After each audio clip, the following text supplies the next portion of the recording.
Hi, folks. Thank you for stopping by. Today we will start off with the case of Carlentini Strangler. Sicily, Italy, 1943.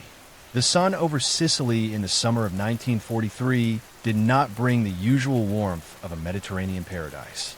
Instead, it beat down on a landscape scarred by the machinery of the Second World War.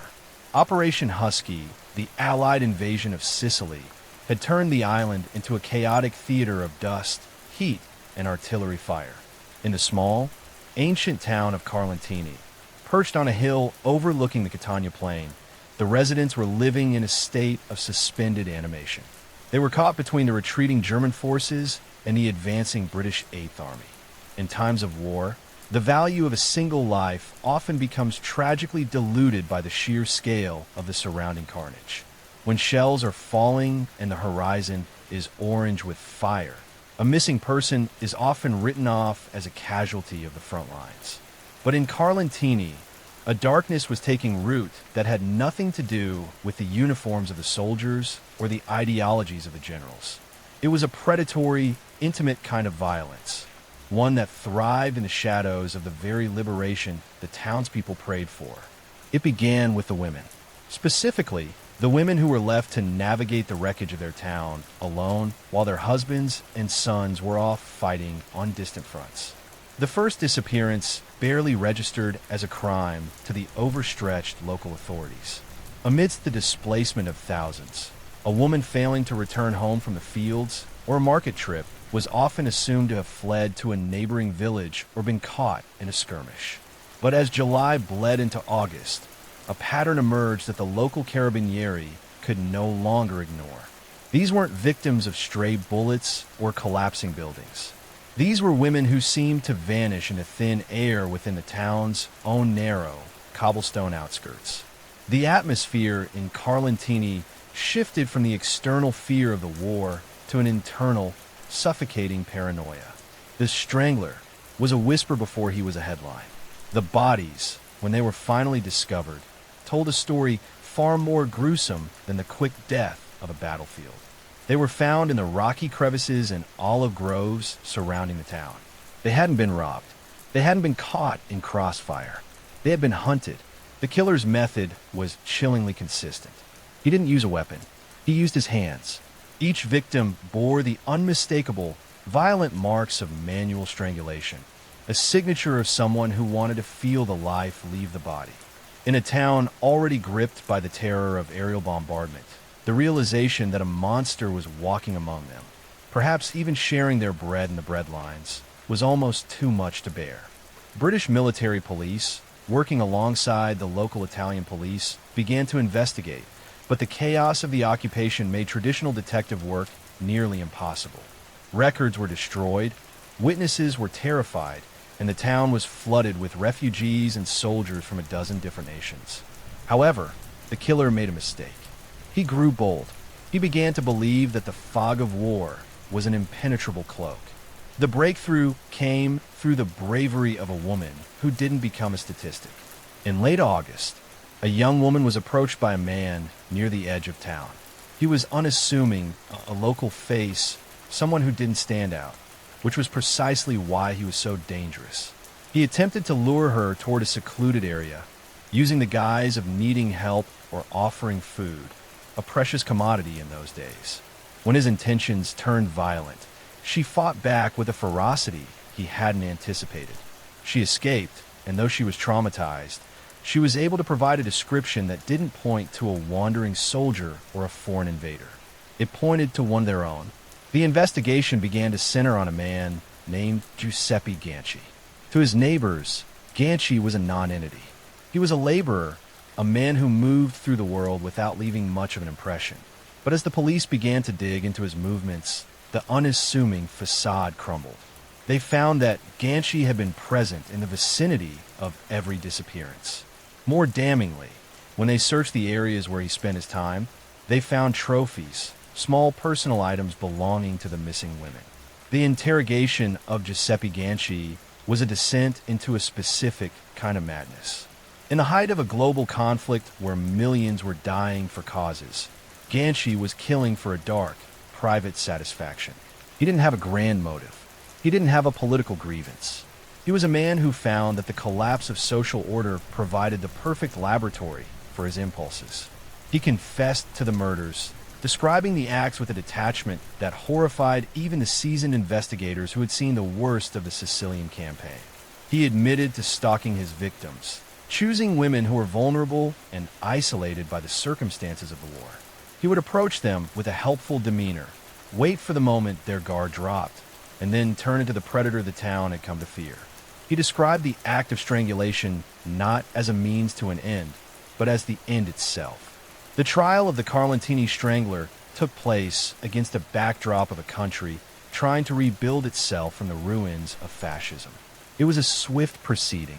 In a world that had seen so much death, there was little patience for a man who added to the body count out of pure malice. Ganci was found guilty of multiple counts of murder. The people of Carlentini eventually saw the war end, the rubble cleared, and the soldiers go home. But for the families of the women who crossed paths with Giuseppe Ganci in the summer of 1943, the liberation brought no peace. The scars on the landscape eventually healed, but the memory of the hands that tightened in the dark remained. Today, the town of Carlentini is a quiet place, its streets long ago repaired. But if you walk the outskirts near the olive groves where the earth once hid the secrets of Giuseppe Ganci, the air can still feel a little heavier, a little colder. It is the lingering shadow of a man who saw a world on fire and decided to add his own small, terrible flame to the pyre. Next story, the Jigsaw Murders. Lancaster, England, 1935. The morning of September 29, 1935, began with a chilling discovery in the rolling hills of Dumfriesshire, Scotland. A young woman, out for a walk near the Gardenholm Lynn ravine, peered over the side of the stone bridge and saw something that didn't belong in the pristine landscape. It looked at first like a bundle of rags caught in the rocks of the stream below. But as she looked closer, the shape became unmistakably human. When investigators arrived, they realized they weren't looking at a single body, but a nightmare of anatomical precision. Strewn across the ravine were 70 separate pieces of human remains, all carefully wrapped in newspapers and bedsheets. The killer hadn't just taken a life. They had performed a systematic erasure of identity. The heads were missing eyes, ears, and teeth. The fingertips had been meticulously sliced away to prevent fingerprint identification. It was a puzzle designed to be unsolvable, a literal jigsaw of human flesh that would lead investigators back to a respected doctor's surgery in Lancaster and a domestic life fueled by a toxic, possessive rage. In mid-1930s, Dr. Buck Ruxton was a well-known and generally well-liked figure in Lancaster.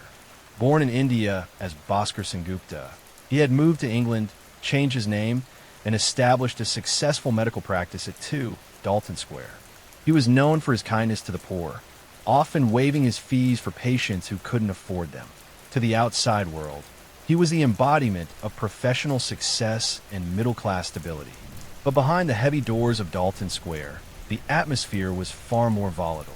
Ruxton lived with Isabella Van Ness, a woman of striking beauty and independent spirit. Though they weren't legally married, they lived as husband and wife and had 3 children together. Their relationship, however, was a cycle of explosive arguments and tearful reconciliations. Ruxton was consumed by a pathological jealousy. He was convinced that Isabella was constantly unfaithful, tracking her movements, accusing her of secret trysts, and even threatening her with a revolver on more than one occasion. Isabella, exhausted by his control, had attempted to leave several times, only to be pulled back by the needs of their children and Ruxton's desperate pleas for forgiveness. The tension reached a breaking point in September 1935. On the evening of September 14th, Isabella traveled to Blackpool to see the famous illuminations with her sisters. She returned late that night, a delay that Ruxton viewed as a personal betrayal. This was likely the catalyst for the horrors that followed. Neighbors would later recall seeing the lights at 2 Dalton Square burning throughout the night. They noticed the doctor acting strangely over the following days. He told the housemaids, Mary Rogerson and Elizabeth Hampshire, that they weren't needed. He claimed Isabella had gone away to Edinburgh and that Mary, the young nursemaid who lived with them, had left to deal with a sudden pregnancy. When a friend of Isabella's stopped by, Ruxton appeared at the door with his hand bandaged, claiming he had cut himself while opening a tin of peaches. But the house told a different story. Those who were eventually allowed inside noticed that the carpets had been removed. The stairs were scrubbed so intensely they were damp to the touch. In the garden, a bonfire had burned for hours, leaving behind charred remnants of silk and wool. Back in Scotland, the forensic investigation was making history. This was an era before DNA testing, where identifying nameless remains required a level of scientific ingenuity never before seen in a British courtroom. Professor Sidney Smith and Professor John Glaister were tasked with reconstructing the two victims. Through a painstaking process of superimposition, they took photographs of Isabella Van S. and Mary Rogerson and layered them over the recovered skulls. The alignment of the bone structure with the women's features was near perfect. They also analyzed the newspapers used to wrap the remains. One specific edition was a slip edition of the Sunday Graphic, which was only distributed in the Lancaster and Morecambe area. This narrow geographical link pointed the police directly toward the north of England. When they checked missing persons reports, the names Isabella Van S. and Mary Rogerson jumped off the page. Both had disappeared from the Ruxton household on the same night. When police finally descended on 2 Dalton Square, the evidence was overwhelming. Despite the doctor's frantic cleaning, bloodstains were found deep in the floorboards and in the drains of the bathtub. The peach tin injury on Ruxton's hand was determined by medical experts to be a surgical wound, consistent with a knife slipping during a long, strenuous procedure. The prosecution's theory was as clinical as it was gruesome. Ruxton had likely strangled Isabella in a fit of rage during the early hours of September 15th. Mary Rogerson, the young maid, had the misfortune of being a witness. To protect himself, Ruxton had killed her as well. He then spent the next several days in the bathroom, using his medical knowledge to disarticulate the bodies, hoping that by removing every identifying feature, he could render them anonymous forever. He then drove the remains across the border into Scotland, believing the remote ravine would keep his secret. The trial of Buck Ruxton in March 1936 captivated the nation. He was a man of high standing, a healer who had used the tools of his trade to destroy.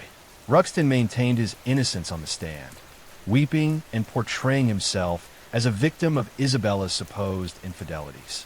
He claimed the blood in the house was from his own accidental injuries or from patients. But the science was irrefutable. The reconstructed jigsaw of the two women spoke louder than his denials. The jury took less than an hour to find him guilty. Buck Ruxton was sentenced to death and hanged at Strangeways Prison in May 1936. Next story, the murder of Rose Harsent. Peasenhall, Suffolk, 1902. The village of Peasenhall in Suffolk is, even today, the kind of place that feels preserved in amber. It is a cluster of flint-walled cottages and rolling farmland where, at the turn of the 20th century, the passage of time was measured by the seasons and the ringing of the church bells. In 1902, this was a community where everyone knew their neighbor's business, their parentage, and their reputation. It was a place where a scandal could be as damaging as a physical blow. On the morning of June 1st, 1902, a local man named William Burgess was walking toward Providence House, a modest but sturdy home where he worked as a laborer. The air was thick with the scent of early summer rain, following a night of violent thunderstorms that had rattled the window panes of every house in the valley. As Burgess approached the back door, he noticed something unusual. The door was slightly ajar. He called out for Rose. Rose Harsent was a 22-year-old domestic servant who lived and worked at Providence House for the Crisp family. She was known to be a hard-working, attractive young woman, active in the local Methodist choir. When no answer came, Burgess pushed the door open and stepped into the kitchen. The scene he encountered would haunt the village for the next century.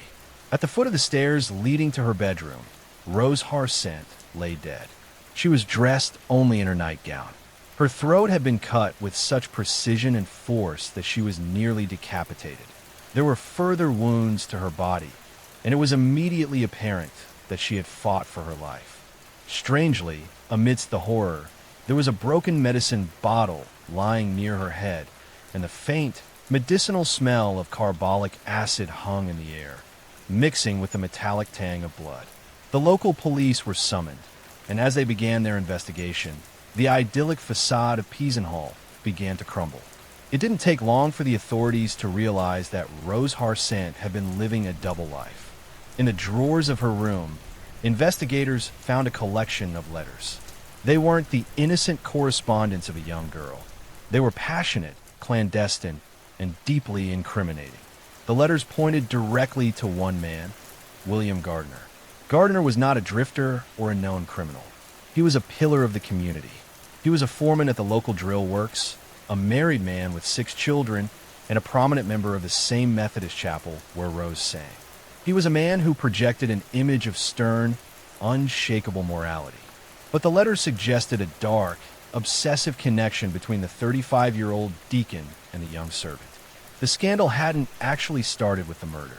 A year prior, 2 local men claimed they had seen Gardner and Rose entering a local doctor's shed together late at night. The rumor had spread like wildfire, leading to an internal investigation by the church elders. At the time, Gardner had managed to talk his way out of it, maintaining his innocence and keeping his position of power. But the murder changed everything. When the police searched Rose's room, they found a letter she had received just days before her death. It was an invitation. It asked her to meet the sender at the usual place at midnight on May 31st, the night of the Great Storm. The handwriting was scrutinized, and to the eyes of the investigators, it bore a striking resemblance to William Gardner's. Furthermore, a medical examination of Rose's body revealed a second motive, one as old as time. Rose Harsent was 6 months pregnant. In a small, conservative village in 1901, an unmarried pregnant servant was a social pariah. But for a married deacon, a man of God in the eyes of his neighbors, being the father of that child was a death sentence for his reputation and his livelihood. If Rose had been pressuring him, or if the pregnancy was about to become impossible to hide, the motive for murder was absolute. The evidence against Gardner began to mount, though much of it was circumstantial. On the night of the murder, the storm had been so loud that many villagers claimed they heard nothing. However, one neighbor claimed to have seen a light flickering in the windows of Providence House at an hour when everyone should have been asleep. Another witness claimed to have seen a man matching Gardner's description walking toward the house through the rain. Then there was the matter of the medicine bottle. The broken glass found near Rose's body was identified as having once contained a mixture used for internal ailments. When the police searched Gardner's home, they found a similar bottle. Even more damning, they found a knife in his possession that was sharp enough to have inflicted the wounds, though it had been cleaned thoroughly. Gardner was arrested and brought to trial at the Ipswich Assizes in November 1902. The case became a national sensation. It had all the hallmarks of a Victorian melodrama: a secret pregnancy, a double living deacon, a midnight meeting during a thunderstorm, and a brutal, bloody end. The prosecution's case was built on the letters and the alleged affair. They argued that Gardner had gone to the house to silence Rose, bringing the carbolic acid either to force her to end the pregnancy or as a misguided attempt to cleanse the situation before turning to violence. They painted him as a man desperate to protect his social standing at any cost. However, Gardner had a formidable defense. He remained stoic, almost arrogant, on the stand. His wife, in a display of loyalty that baffled the public, provided him with an alibi. She swore that her husband had been in bed with her all night, claiming that the storm was so terrifying they had stayed close together for comfort. The jury deliberated for hours. The tension in the courtroom was suffocating. When they returned, they announced they were deadlocked. 11 men were convinced of his guilt, but one man held out. He refused to believe that a man of Gardner's standing could be capable of such butchery without a direct witness. That a second trial was ordered in January 1903. This time, the defense turned the tables. They attacked Rose's character, suggesting that as a young woman with loose morals, evidenced by her pregnancy, she could have had any number of suitors. They suggested the handwriting on the letters could have been forged or that Rose had been seeing someone else entirely. The second jury was even more divided. After another grueling deliberation, they returned the same result, a stalemate. Under the laws of the time, after two hung juries, the prosecution had to make a choice.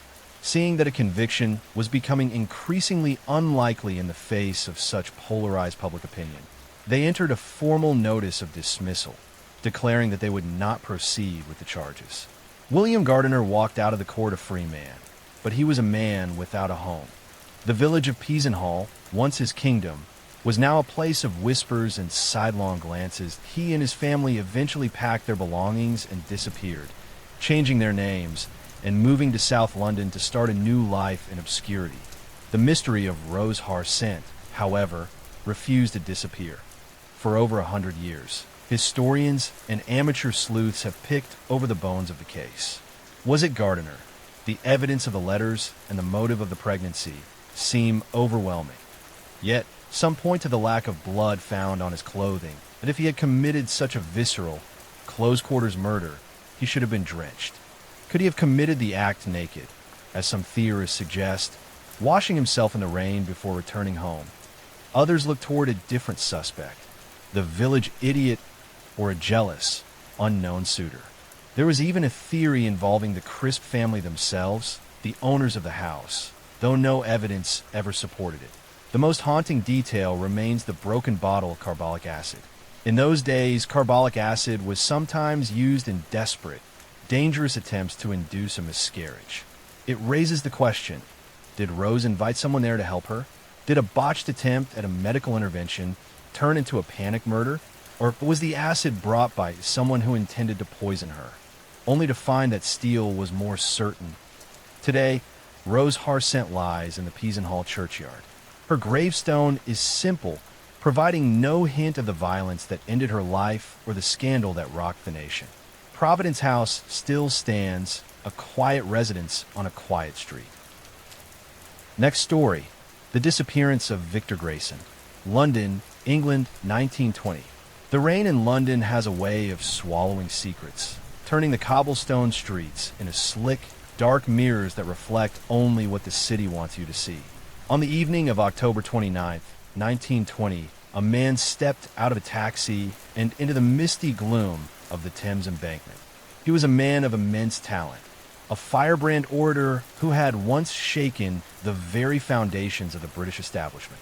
He was a man with powerful friends and even more powerful enemies. He walked toward the Hull Hotel, a shadow among shadows, and then he simply ceased to exist. To understand why Victor Grayson vanished, you first have to understand who he was. In the early 20th century, Grayson was a political rock star. He wasn't just a member of parliament. He was a revolution in a suit. At just 25 years old, he had pulled off one of the greatest upsets in British political history, winning a by-election in Colne Valley as an independent socialist. He didn't have the backing of the major parties. He had the voices of the workers. He was handsome, charismatic, and possessed a voice that could stir a crowd into a frenzy. He was the man of the people, the socialist firebrand, the man who dared to call the House of Commons a chamber of death for the poor. But by 1920, the fire that had burned so brightly was flickering. Grayson had fallen from grace. He had lost his seat in Parliament, struggled with alcoholism, and had spent the war years in a state of fractured purpose. Yet, even in his decline, Victor Grayson remained a dangerous man. Because Victor Grayson knew a secret involving the highest levels of the British government, a secret involving the sale of honors, and a secret involving a man who operated in the deepest, darkest corners of the political underworld. In the months leading up to his disappearance, Grayson had been making noise. He wasn't just rambling in pubs. He was making specific public allegations. He claimed he had evidence that the Prime Minister, David Lloyd George, was essentially selling knighthoods and peerages to the highest bidders. In an era where social standing was everything, this was a scandal of nuclear proportions. Grayson claimed to know the identity of the middleman, a shadowy figure who brokered these deals, a man he called the monocled monster. This man was Maunded Gregory. Gregory was an enigma, a former actor, a private detective, and a socialite who seemed to know everyone who mattered. He ran a high-end club, lived a life of opulence, and, most importantly, served as the unofficial gatekeeper to the Prime Minister's patronage. If you wanted a title, you went through Gregory. Grayson knew this, and he wasn't afraid to say it.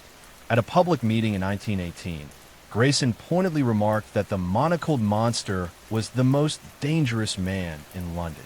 It was a bold move, perhaps a fatal one.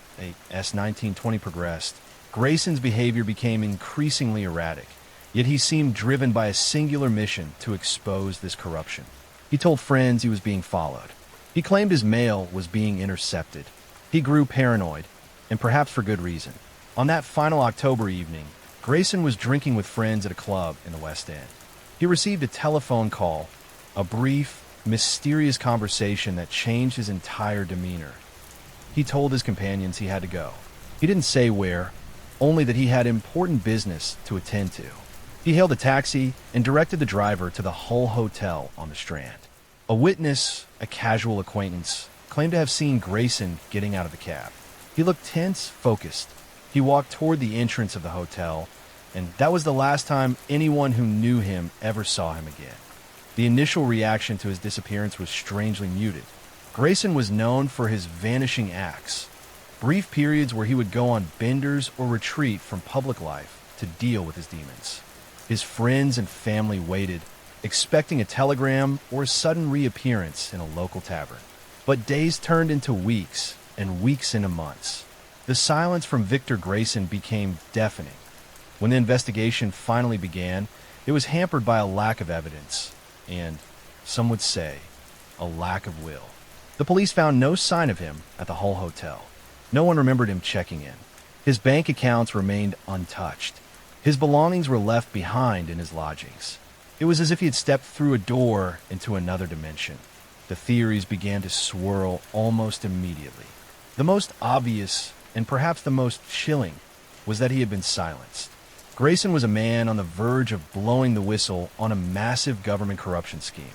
If he had the proof he claimed to have, he was a direct threat to the stability of the Lloyd George administration. In the ruthless world of post-war politics, men like Monty Gregory were experts at making problems go away. Did Gregory, or those he served, decide that Grayson had finally crossed the line? There are stories, unconfirmed but persistent, of what might have happened that night.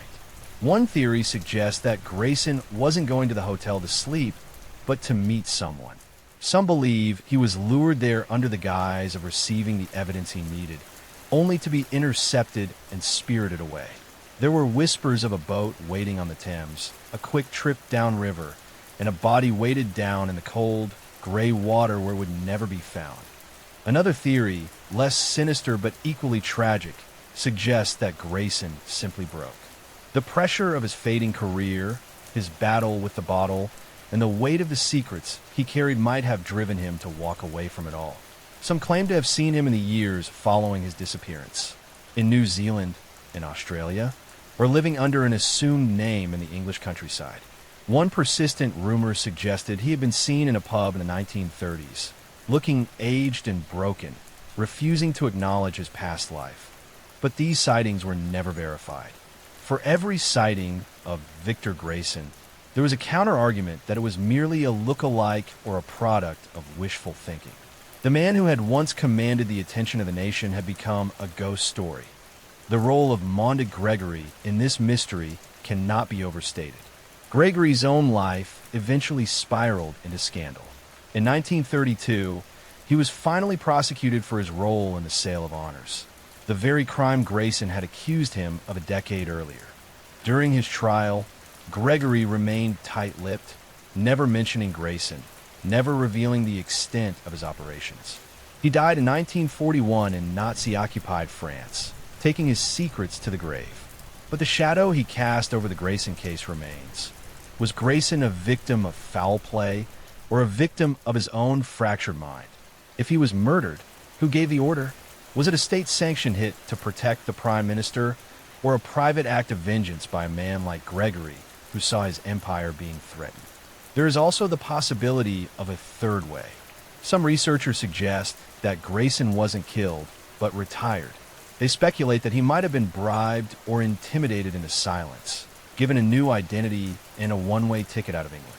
In this scenario, the disappearance wasn't a crime of violence, but a high-stakes negotiation. Grayson gets to live, and the government gets to keep its secrets. However, this theory doesn't quite fit the character of the man. Grayson was a fighter. He was a man of principle, even when those principles were buried under a haze of alcohol.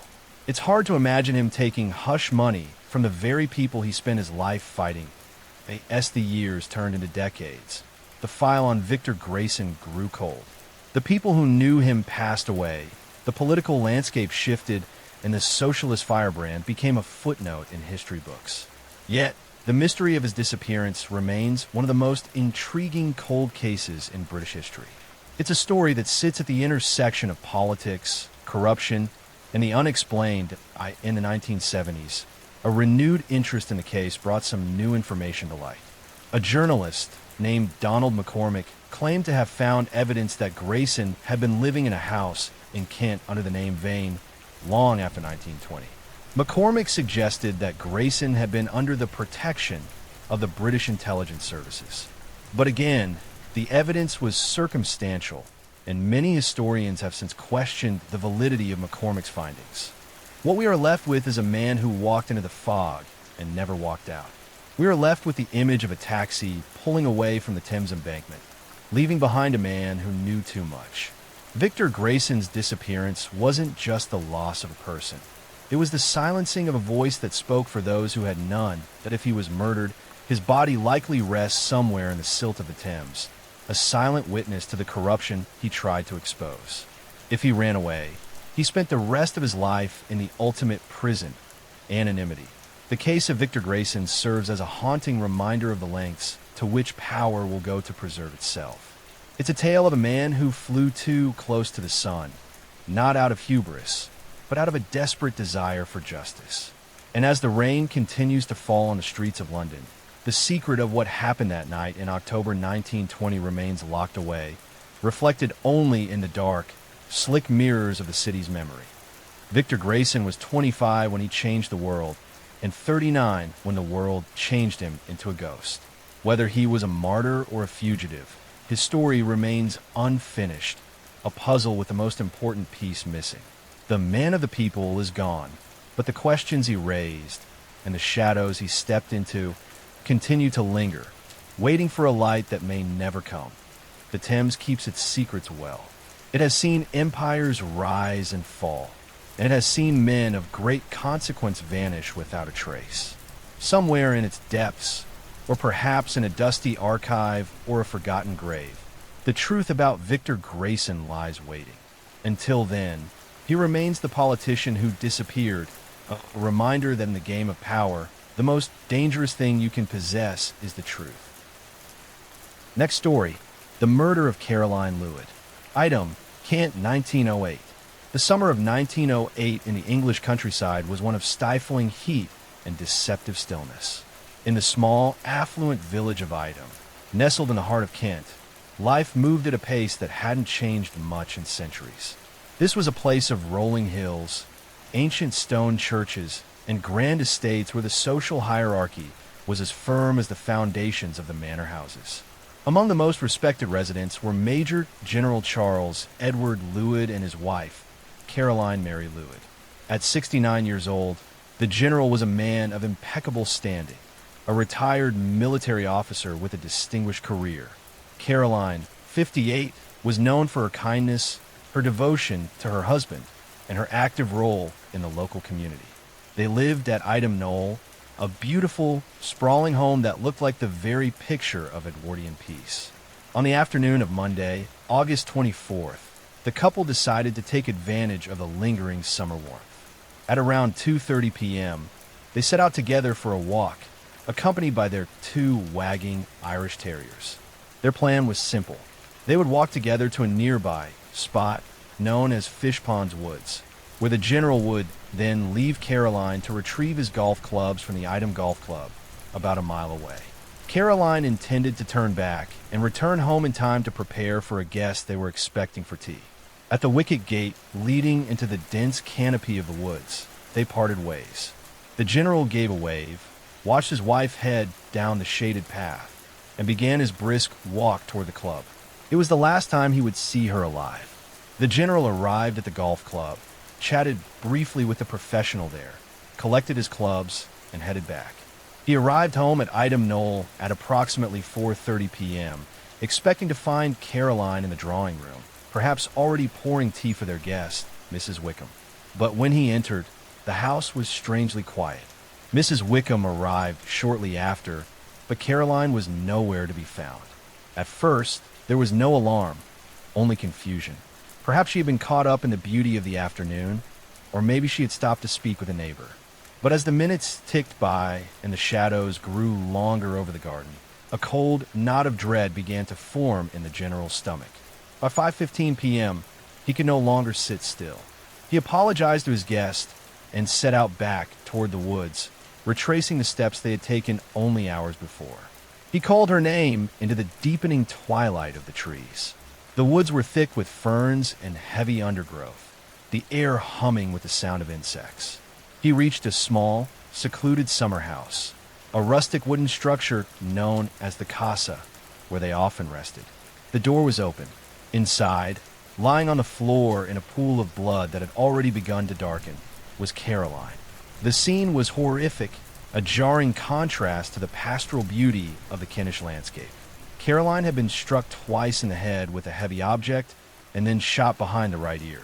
Her rings had been torn from her fingers with such force that her skin was bruised, and her purse was missing. The general, a man who had seen the horrors of war, was found by a passerby shortly after, stumbling out of the woods, his face a mask of shock and grief. The investigation began almost immediately, and it didn't take long for the local constabulary to realize they were out of their depth. This wasn't a common robbery gone wrong. It was a clinical, brutal execution in broad daylight. The chief constable of Kent, Major Ward, took charge, and eventually Scotland Yard was called in. The timeline was the first thing the detectives scrutinized. Witnesses had heard two distinct shots echoing through the woods between 3 o'clock and 3:30 p.m. A gardener working nearby heard them but thought nothing of it, assuming it was just someone out shooting rabbits. If the shots occurred then, it meant Caroline had been killed shortly after parting ways with her husband. But as the police looked closer, the narrative began to shift.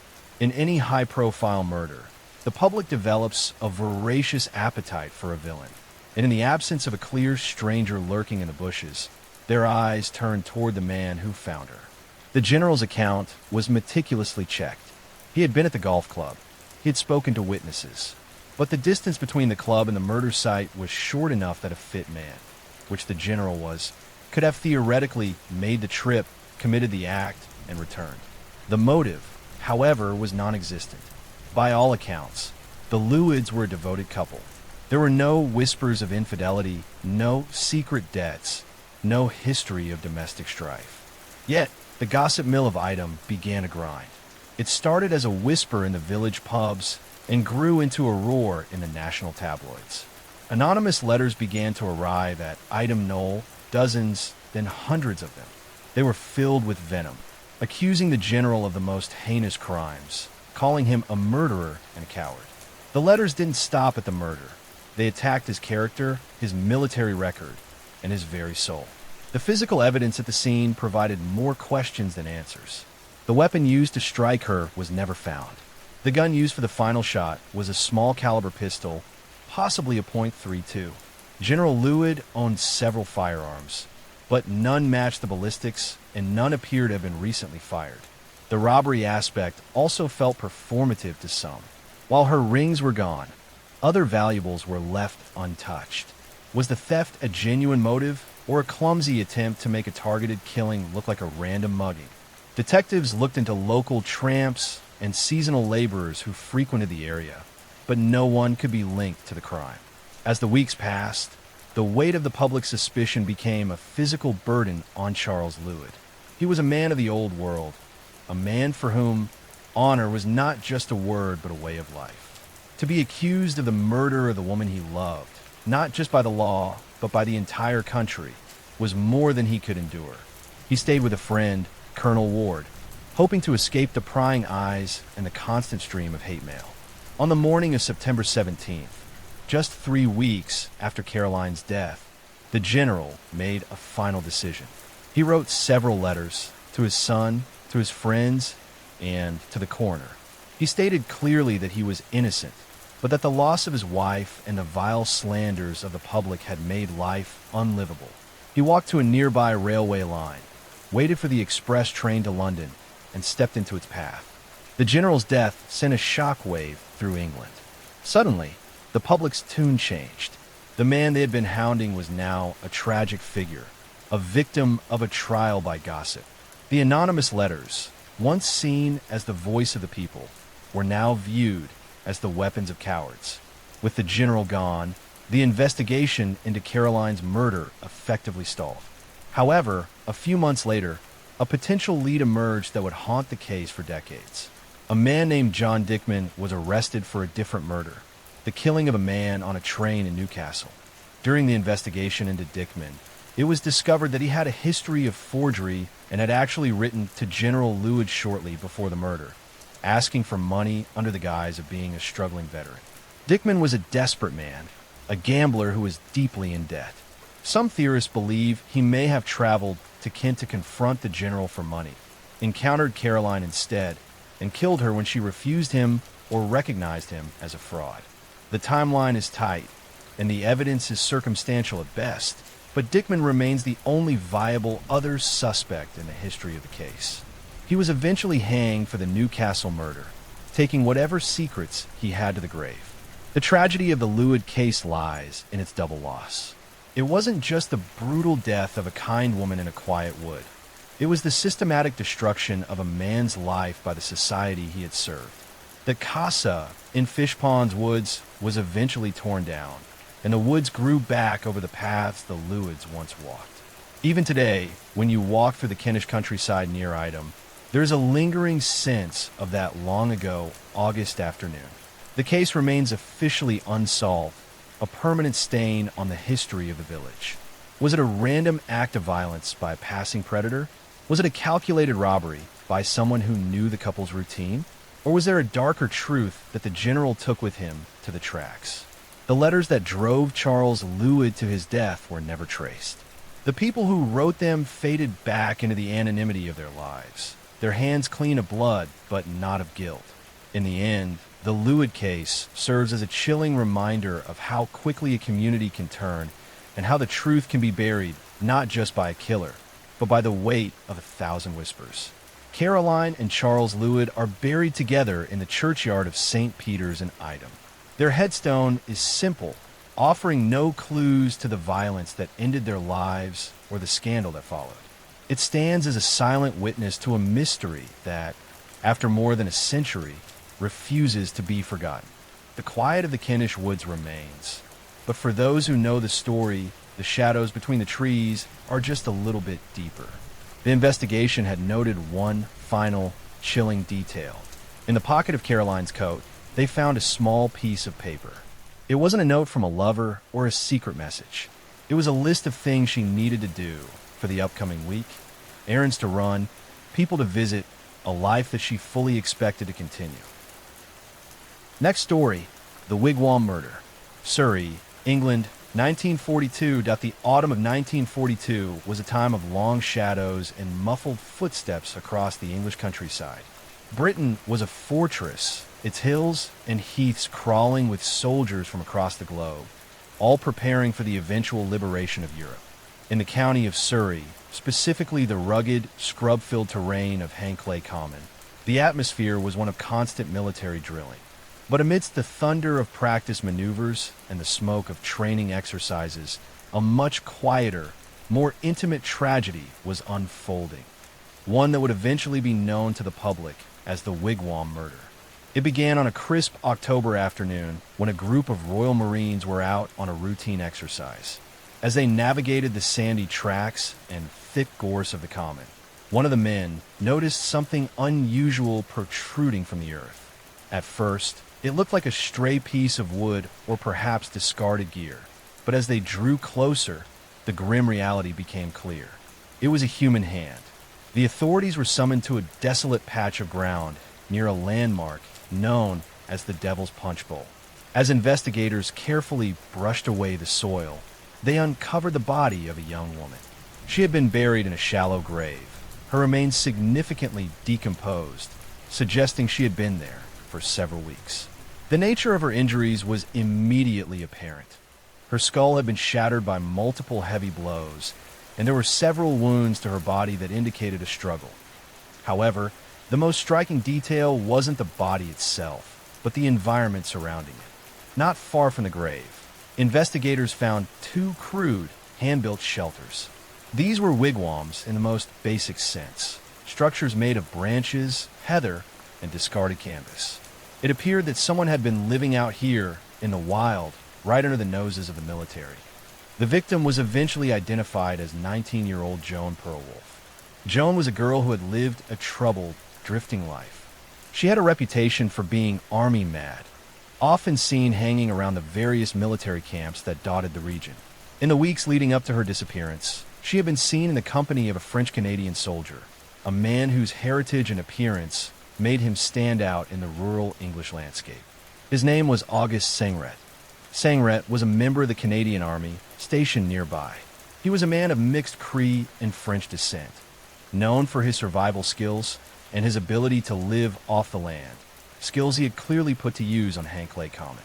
When the police tracked him down, they found a man who was soft-spoken but possessed a rugged intensity. He didn't deny knowing Joan.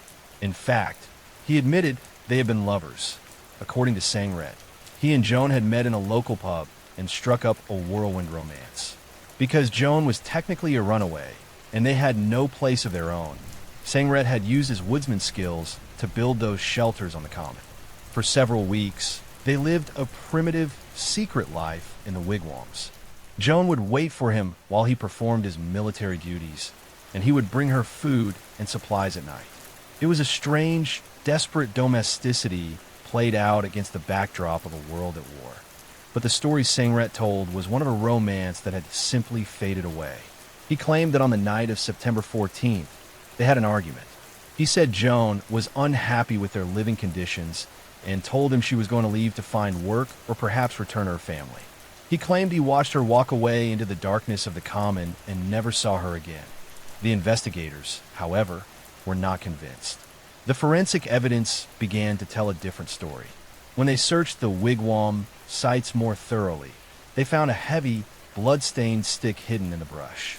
Even more damning was the discovery of a knife, a distinctive, curved blade that Sangret was known to carry. It was found discarded in a drain at the Canadian barracks where he was stationed. Forensic analysis matched the dimensions of the blade to the wounds on Joan's body.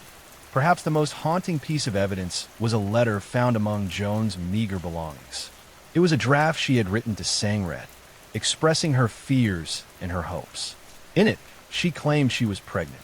For a soldier in a foreign land during wartime, an unplanned pregnancy and the responsibility of a young woman living in the woods presented a massive complication.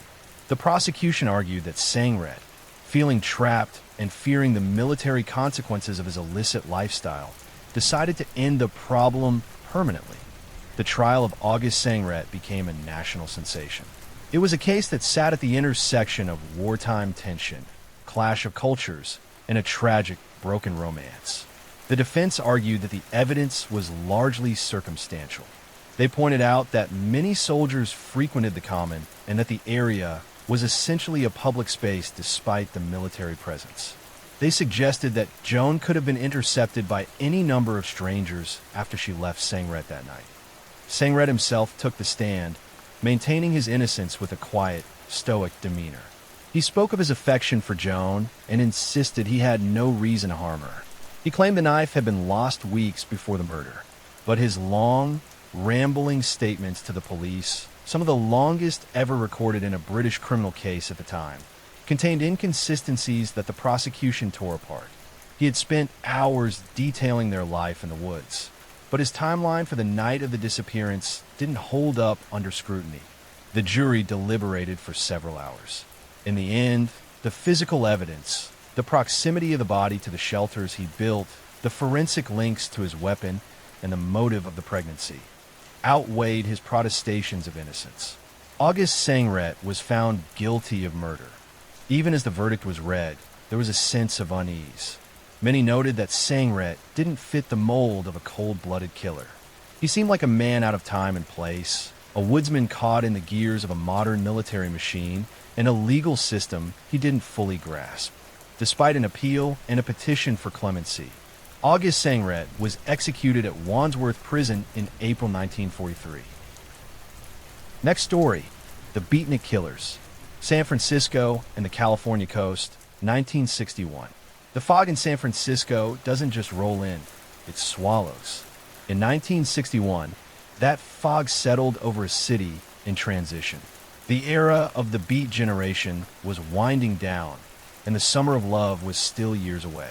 In the North Beach district, coffee houses were filled with smoke, jazz, and a sense of restless rebellion.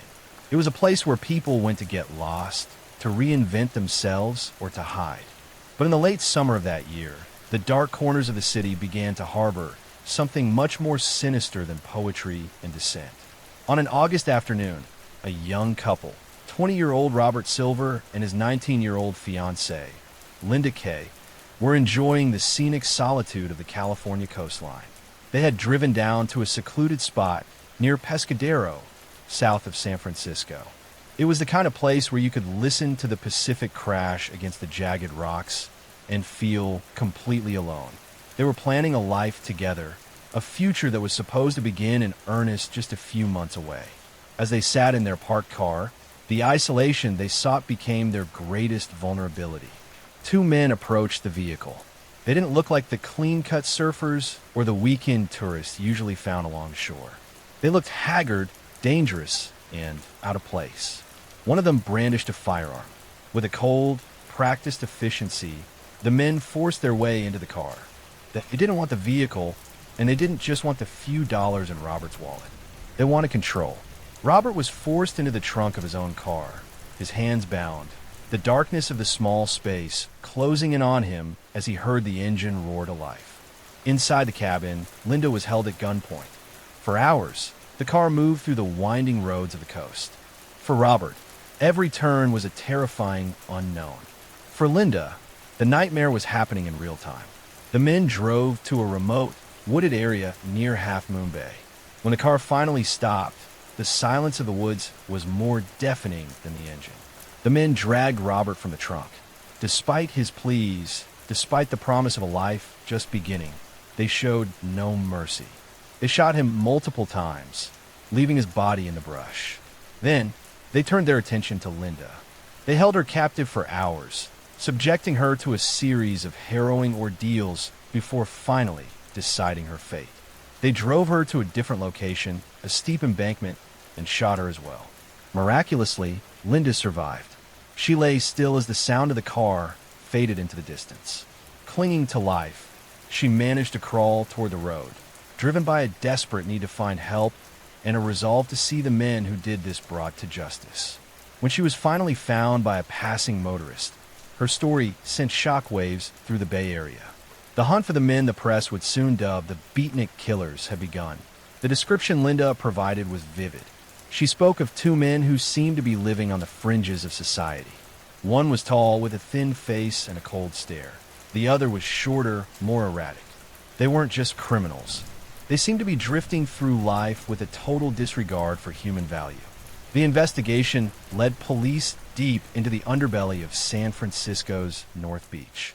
They were looking for drifters, men who frequented the late-night dives and the transient hotels. It didn't take long for names to surface. Thomas Scotty King and Robert Bobby Atchison. King and Atchison were the embodiment of the lost souls of the era, but they had traded the intellectualism of the beats for the brutality of the career criminal. King, 27, was the elder of the two, a man with a lengthy record and a reputation for volatility. Atchison, just 18, was his protege, a young man who had fallen under King's dark influence. As the police closed in, a terrifying pattern began to emerge. Robert Silver and Linda Kay weren't their first victims, and if they weren't caught, they certainly wouldn't be their last. Only weeks before the attack on the young couple, Another disappearance had troubled the local authorities. A 32-year-old woman named Evelyn Punky Carr had vanished from the city. She was a well-known figure in the North Beach scene, a woman who moved through the jazz clubs with ease. When King and Atchison were eventually apprehended in a stolen car, following a high-speed chase through the city streets, the pieces of a much larger, much darker puzzle began to fit together. Under interrogation, the bravado of the beatnik killers began to crumble. King, in particular, seemed almost eager to recount his exploits, a chilling testament to his lack of remorse. He led investigators to a shallow grave in the Santa Cruz Mountains. There, they found the remains of Evelyn Carr. The details that emerged from the confessions were a descent into madness. They hadn't killed for money, though they took what they found. They hadn't killed for revenge, as they didn't know their victims. They killed because they could. They described their victims as entities rather than people, mere obstacles in their path as they drifted from one crime to the next. The trial of King and Atchison was a media sensation. It tapped into the public's fear of the counterculture, the idea that beneath the poetry and the protest lay a hidden vein of violence and nihilism. The courtroom was packed every day as Linda Kay, showing incredible bravery, took the stand to face the men who had murdered her fiancé and tried to take her life. Her testimony was the anchor of the prosecution's case. She recounted the hours of terror with a clarity that left the jury stunned. When the defense tried to paint the men as victims of their environment or as mentally unstable products of a broken society, the prosecution pointed to the calculated nature of their crimes, the way they hid the bodies, the way they moved from victim to victim, and the way they smiled in the mugshots. The jury didn't take long. Thomas King and Robert Atchison were found guilty of a string of charges, including first-degree murder and kidnapping. In the early 1960s, California still utilized the death penalty with regularity. For King, the mastermind of the duo, the sentence was death. Atchison, due in part to his age and the argument that he was under King's total control, was sentenced to life in prison. The execution of Thomas King at San Quentin in 1963 marked the end of a specific chapter of terror in Northern California. But the scars left on the survivors and the community remained. The beatnik killers became a cautionary tale, a reminder that the shadows of the city could hold more than just the disillusioned. They could hold the truly predatory. Linda Kay went on to rebuild her life, a testament to human resilience in the face of unimaginable cruelty. She became an advocate for victims' rights, ensuring that her voice and the voice of Robert Silver would never be silenced. As the 1960s roared on, the term beatnik would fade, replaced by hippie, and the cultural landscape would shift again.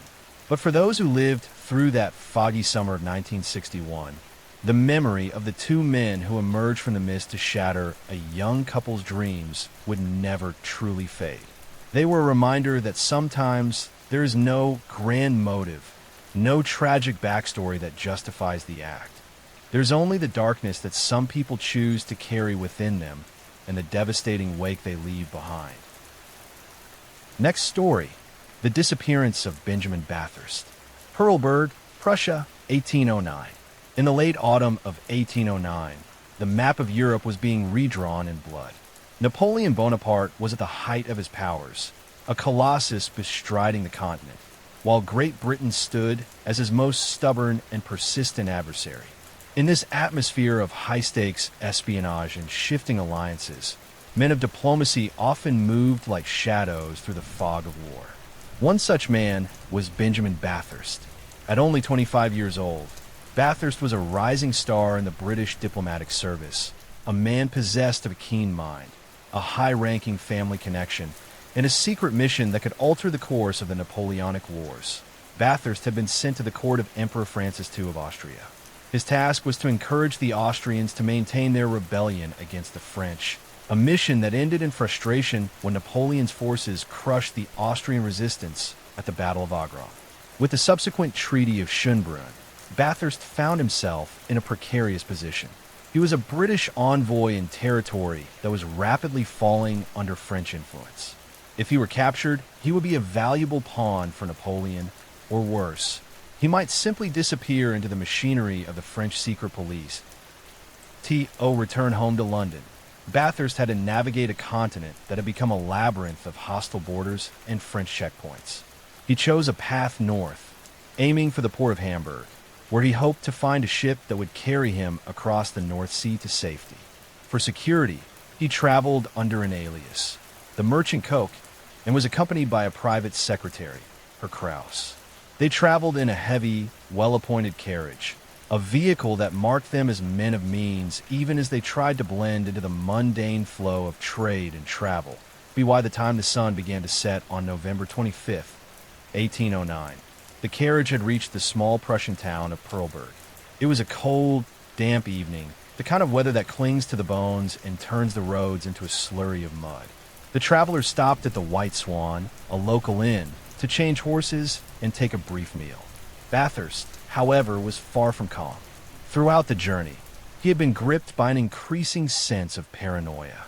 He was convinced that French agents were following him, watching his every move from the shadows of the roadside forest. At the inn, Bathurst requested a private room. He spent hours there, reportedly burning papers and writing frantic letters to his wife, Phillida. In these letters, he expressed a profound fear for his life, stating that he would never reach England and that his enemies were closing in. He was so unsettled that he approached the local military governor, Captain von Klitzing, asking for a guard to be stationed at the inn. Klitzing, seeing the man's obvious distress, granted the request, and 2 soldiers were posted to watch the carriage and the travelers. As 9 o'clock approached, the horses were ready. The soldiers were dismissed, their duty seemingly done. The carriage stood in the courtyard of the White Swan, illuminated by the flickering light of lanterns. Kraus, the secretary, settled himself inside the vehicle. Bathurst stepped out of the inn and walked toward the front of the carriage, presumably to speak with the postilions or to check the harness. He stepped around the side of the horses, momentarily moving out of the direct line of sight of those inside the inn and those within the carriage. That took only a matter of seconds. When Bathurst did not reappear, Kraus grew impatient and stepped out to find him. The courtyard was empty. There was no sign of the young diplomat. No struggle had been heard, no cry for help, no sound of fleeing footsteps in the muddy street. Benjamin Bathurst had simply vanished into the Prussian night. The initial reaction was one of confusion rather than immediate alarm. Kraus assumed his employer had perhaps stepped back inside or was speaking with someone in the shadows. But as the minutes stretched into an hour, the reality of the situation began to settle in. The military governor, Captain von Klitzing, was summoned back to the inn. A search was launched immediately. The town of Perleberg was small, its gates were monitored, and the surrounding countryside was open and easily surveyed. Yet, despite the efforts of the local militia and the frantic inquiries of Kraus, not a single trace of Bathurst was found that night. The following morning, the investigation intensified. Klitzing, fearing a diplomatic incident, ordered a thorough search of every house in the vicinity of the White Swan. The river Stepanitz, which ran through the town, was dragged. Every cellar, every hayloft, and every forest thicket was poked and prodded. The results were bafflingly negative. It was as if the ground had opened up and swallowed the Englishmen whole. That a few days later, 2 local women scavenging for firewood in a forest several miles outside of Perleberg stumbled upon a discovery. Lying in the undergrowth were a pair of trousers. When they were brought to the authorities, Kraus identified them immediately. They were the very trousers Bathurst had been wearing on the night of his disappearance. They were neatly folded, and in the pockets were several items: a half-finished letter to his wife and a small amount of money. Curiously, there were no bloodstains, no signs of a struggle, and most importantly, no body. The discovery of the clothing only deepened the mystery. If Bathurst had been abducted, why would his captors strip him and leave his clothes in a forest miles away? If he had fled of his own volition, why leave behind the very garments and papers he would need to survive and communicate? The local authorities began to suspect foul play involving the innkeeper or the townspeople, but no evidence could be found to link anyone to a crime. As news of the disappearance reached London, the British government was incensed. They were certain that this was the work of Napoleon's secret police. The French, for their part, denied any involvement. Napoleon himself took an interest in the case, perhaps sensing an opportunity to further embarrass his enemies. He allowed Bathurst's wife, Phillida, to travel through French-occupied territory to conduct her own investigation. Phillida Bathurst was a woman of remarkable resolve. She arrived in Pearlberg months after the event, accompanied by her brother and a group of assistants. She interviewed the innkeeper, the soldiers, and Captain von Klitzing. She even met with Napoleon, who gave her his word of honor that he knew nothing of her husband's fate. While some historians remain skeptical of a dictator's word, many believe Napoleon was telling the truth in this instance. If he had captured such a high-value diplomat, the propaganda value would have been too great to keep secret. During her time in Pearlberg, Phillida uncovered a second piece of evidence that a coat, identified as belonging to her husband, was found in the possession of a local family. They claimed to have found it near the inn shortly after the disappearance. This suggested that Bathurst might have been murdered for his belongings, a common enough occurrence for wealthy travelers in a war-torn land. However, the coat, like the trousers, offered no clues as to the whereabouts of the man himself. Years turned into decades, and the case of Benjamin Bathurst faded into the realm of historical enigmas. In 1852, long after the Napoleonic Wars had ended, a discovery was made during the renovation of a house in Pearlberg. Beneath the floorboards of a stable, workers found a human skeleton. The skull showed evidence of a heavy blow, suggesting a violent death. For a brief moment, it seemed the mystery was solved. However, when the remains were examined, they were found to be those of a much older man, and the anatomical details did not match the young, athletic frame of Bathurst. The theories regarding his fate remain as varied as they are speculative. The most grounded theory is that of a simple robbery gone wrong. In the chaos of 1809, with soldiers and refugees clogging the roads, a wealthy man traveling with gold and jewelry was a prime target. Perhaps someone at the White Swan had seen his distress and his wealth and decided to take advantage of the darkness. In this scenario, Bathurst was killed quickly, his body disposed of in a location so secure it has never been found. That a more complex theory involves the French Secret Service. Despite Napoleon's denials, his agents were active throughout Prussia. Bathurst was carrying sensitive documents regarding the British-Austrian alliance. It is possible he was snatched by a professional team, interrogated for his secrets, and then executed to prevent any diplomatic fallout. The discovery of his clothes in the woods could have been a deliberate plan, a red herring designed to lead investigators away from the true site of his abduction. Then there is the psychological angle. Bathurst's behavior in the days leading up to his disappearance was clearly erratic. He was suffering from extreme stress and paranoia. Some have suggested he may have suffered a mental breakdown and fled into the night, eventually succumbing to exposure in the cold Prussian winter. Yet, this does not explain the lack of a body or the strange placement of his clothing in the world of the paranormal. The Bathurst case is often cited as a classic example of a hole in the air, a spontaneous disappearance that defies physical laws. Some theorists have even suggested that he slipped through a rift in time or space, a notion that has inspired numerous works of science fiction and fantasy. While these ideas are certainly imaginative, they highlight the sheer frustration of a case where every lead ends in a vacuum. The disappearance of Benjamin Bathurst remains one of the most enduring mysteries of the 19th century. He was a man of importance, moving through a world of high-level intrigue, who stepped into the shadows of a stable yard and never stepped out. His wife never remarried, spending much of her life searching for answers that never came. Today, the town of Pearlberg looks much as it did 2 centuries ago. The White Swan still stands, though it has changed faces many times. Somewhere beneath the cobblestones, or within the depths of the nearby forests, the secret of Benjamin Bathurst's fate likely remains buried. It is a reminder that even in an age of empires and grand strategies, the fate of a single individual can be lost to time, leaving behind only a name, a pair of trousers, and a question that may never be answered. Next story, the murder of William Ware. Elstree, Hertfordshire, 1823. The year is 1823. In the smoky, dimly lit gambling dens of London's West End, fortunes are made and lost in the time it takes to flip a card. This is a world of Regency dandies, underground prize fighting, and high-stakes wagers.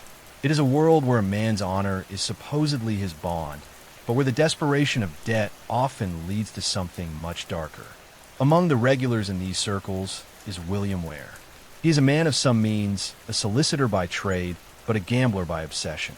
He lives in Lyon's Inn, a residence for legal professionals, but his heart belongs to the green baize tables of the gaming houses. Ware is known to be a sharp, a man who isn't above a bit of deception to ensure the odds are in his favor. This reputation has earned him plenty of money, which he often carries sewn into his clothing for safekeeping, but it has also earned him enemies. One of those enemies is John Thurtle. Thurtle is a larger-than-life character, a former Royal Marine, a failed businessman, and a well-known figure in the world of professional boxing. He is charismatic, volatile, and currently, he is very angry. Thurtle believes William Ware cheated him out of £300 during a game of cards, a massive sum in the early 19th century. To Thurtle, this isn't just a financial loss. It's a personal insult that demands a lethal response. Thurtle begins to weave a web. He enlists two of his associates, Joseph Hunt, a publican with a penchant for singing, and William Probert, a man whose primary contribution to the group is a secluded cottage in the Hertfordshire countryside.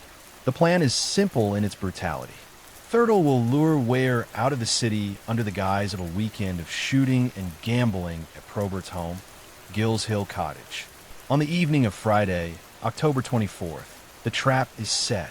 Ware, unsuspecting and perhaps enticed by the prospect of more easy winnings, climbs into a horse-drawn gig with Thurtle. They drive out of the bustling streets of London, heading north toward the quiet lanes of Elstree. Ware has no reason to fear. He is with a man he knows, headed for a weekend of sport. He carries with him his pocket watch and, as usual, a significant amount of cash. As the sun sets and the autumn chill settles over the hedgerows, the gig turns onto a narrow, sunken track known as Gills Hill Lane. It is a lonely, claustrophobic stretch of road, shielded by high banks and overhanging trees. It is the perfect place for a crime. Thurtle stops the gig. The details of what follows come from the harrowing confessions and testimonies that would later grip the British public. Thurtle produces a flintlock pistol. He fires at Ware, but the shot is not immediately fatal. The ball merely grazes Ware's cheek. Panicked and fighting for his life, Ware leaps from the gig and attempts to run through the darkness. Thurtle is faster. He catches Ware in the lane and, with the cold efficiency of a man who has seen combat, uses the butt of the heavy pistol to strike him repeatedly. When the struggle still doesn't end, Thurtle draws a knife. The silence of the Hertfordshire night is shattered by Ware's cries, but there is no one around to hear them, save for Hunt and Probert, who are waiting further down the road. Once the deed is finished, Thurtle drags the body through a gap in the hedge and into a wooded area on Probert's property. What follows is a display of chilling nonchalance. After committing a brutal murder, Thurtle joins Hunt and Probert at the cottage. They don't flee. Instead, they sit down to a supper of roast pork. Hunt even entertains the group by singing songs, while Probert's wife stays in the house, unaware or perhaps willfully ignorant of the blood on her guest's clothes. The three men go back out into the night to dispose of the evidence. They search Ware's body, taking his watch and the money he had brought. They then dump the corpse into a fish pond on the property. However, as the adrenaline of the night fades, paranoia begins to set in. The pond is too shallow, too close to the house. On Monday night, they return, haul the body out of the water, and transport it to another pond 2 miles away at Elstree Reservoir. The disappearance of a man like William Ware doesn't go unnoticed for long. His friends at Lyon's Inn are surprised when he doesn't return. Meanwhile, back in Gills Hill Lane, locals find a pistol and a blood-stained knife discarded in the hedge. The local magistrate is alerted, and the Bow Street Runners, the precursor to London's modern police force, are called in. The investigation is swift. Suspicion immediately falls on Thurtle, Hunt, and Probert, who were seen in the area. When the bloodied items are found near Probert's estate, the net begins to close. Probert, sensing the gallows, is the first to crack. He turns King's evidence, agreeing to testify against his co-conspirators in exchange for immunity. He leads the authorities to the reservoir, where the body of William Ware is recovered, weighted down and bloated. The trial of John Thurtle and Joseph Hunt in January 1824 becomes a national sensation. It is perhaps the first modern media circus. Newspapers provide daily, lurid updates. Souvenir hunters flock to the courtroom. Even a play based on the murder is staged in London before the trial has even concluded. The public is fascinated and horrified by the Gills Hill tragedy, a crime that saw a gentleman murdered by his peers over a gambling debt. In court, Thurtle is a defiant figure.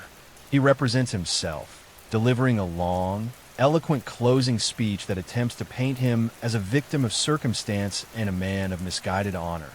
He speaks for hours, his voice steady, projecting the image of a refined gentleman rather than a cold-blooded killer. It is a masterful performance, but it cannot overcome the physical evidence or the testimony of Probert. The jury takes only 20 minutes to find them guilty. Thurtle is sentenced to death, while Hunt's sentence is commuted to transportation to Australia, thanks to his assistance in locating the body. The execution of John Thurtle is a massive public event. Thousands gather outside Hertford Jail to see the famous gambler meet his end. He climbs the scaffold with the same stoicism he showed in court. Adjusting his tie and ensuring his appearance is neat before the hood is placed over his head. Next story, the slaying of the Italian boy. London, England, 1831. On a cold November morning in 1831, two men walked through the gates of King's College London carrying a heavy, oversized hamper. To the casual observer, they looked like simple laborers delivering supplies to the newly established medical school. But in the 19th century medical world, everyone knew what was really inside those wicker baskets. These men were resurrectionists, the grim middlemen of the Victorian era who provided the only thing medical science truly hungered for: human bodies. They approached Mr. Partridge, the demonstrator of anatomy. The men, later identified as John Bishop and Thomas Williams, were well known to the faculty. They were part of a notorious gang of body snatchers who typically spent their nights in churchyards, prying open fresh graves to sell the deceased to surgeons for dissection. That on this particular Saturday, they offered Partridge a body for 9 guineas. It was a steep price, but the merchandise was supposedly fresh. When Partridge opened the hamper, he found the body of a young boy, perhaps 14 years old, as an anatomist. Partridge had seen hundreds of cadavers, but something about this one stopped him in his tracks. Most bodies delivered by resurrectionists bore the telltale signs of the grave: the smell of earth, the presence of burial shrouds, or the beginning stages of decomposition. This boy, however, looked as though he had simply fallen asleep. His skin was fresh, his limbs were supple, and most disturbingly, his eyes were bloodshot. Partridge felt a chill that had nothing to do with the drafty anatomy halt. He noticed a strange swelling around the boy's neck and a suspicious lack of blood in the vessels. Suspecting that this boy hadn't died of natural causes and hadn't been pulled from coffin, Partridge played for time. He told the men he needed to change a large note to pay them and slipped away to alert the authorities. Within the hour, the police arrived at the college and the London Burkers were taken into custody. To understand why this discovery sent a shockwave through London, we have a look at the atmosphere of the city in the 1830s. This was an era where the demand for anatomical knowledge far outpaced the legal supply of bodies. By law, only the corpses of executed murderers could be used for dissection. As the number of executions dropped due to legal reforms, surgeons grew desperate. They began paying body snatchers handsomely for the stuff, no questions asked. Only 3 years earlier, the infamous Burke and Hare had been caught in Edinburgh after they realized that instead of digging up bodies, it was far easier to simply create them. They had murdered 16 people by suffocation to sell to Dr. Robert Knox. The term burking had entered the English lexicon as a terrifying new verb for a specific kind of murder, one committed solely for the profit of the victim's remains. Now, it seemed, the horror had arrived in London. The investigation into the identity of the boy began immediately. He was described as having dark, curly hair and a slight build. Soon, a rumor began to circulate through the crowded streets of Smithfield. A young Italian boy named Carlo Ferrari had been a familiar sight in the area. He was a monstrosity exhibitor's assistant, a poor immigrant who walked the streets with a rotating cage of white mice to earn a few halfpennies. He hadn't been seen for days. The police turned their attention to the suspect's residence in Nova Scotia Gardens, a desolate and impoverished patch of Bethnal Green. The cottage where John Bishop lived with his wife and children was a place of nightmare. It was situated near a stagnant pond and surrounded by filth. When investigators searched the property, they didn't just find evidence of petty crime. They found the remnants of a literal human slaughterhouse, the eye in the garden, buried beneath the soil. Police unearthed piles of bloody clothing. They found a small pair of trousers that matched the description of those worn by the missing Italian boy. More horrifying was the discovery of several sets of human hair, some of it long and feminine, some of it belonging to children. As they dug deeper, they found more remains, suggesting that the boy in the hamper was far from the first victim. The trial of John Bishop, Thomas Williams, and their accomplice James May became a public sensation. The evidence was gruesome and clinical. Surgeons testified that the boy's death was caused by a massive blow to the back of the neck, followed by suspension by the heels to drain the body of its life force. This was a calculated, professional method designed to leave the body in pristine condition for the surgeons, who valued an undamaged cadaver above all else. Under the pressure of the evidence, Bishop and Williams eventually confessed, and their admissions revealed a level of cold-blooded depravity that eclipsed even Burke and Hare. They admitted that they had lured the boy to their cottage under the guise of offering him a meal and a place to sleep. Once inside, they drugged his beer with laudanum. The boy drifted into a stupor. They took him to the well in the garden.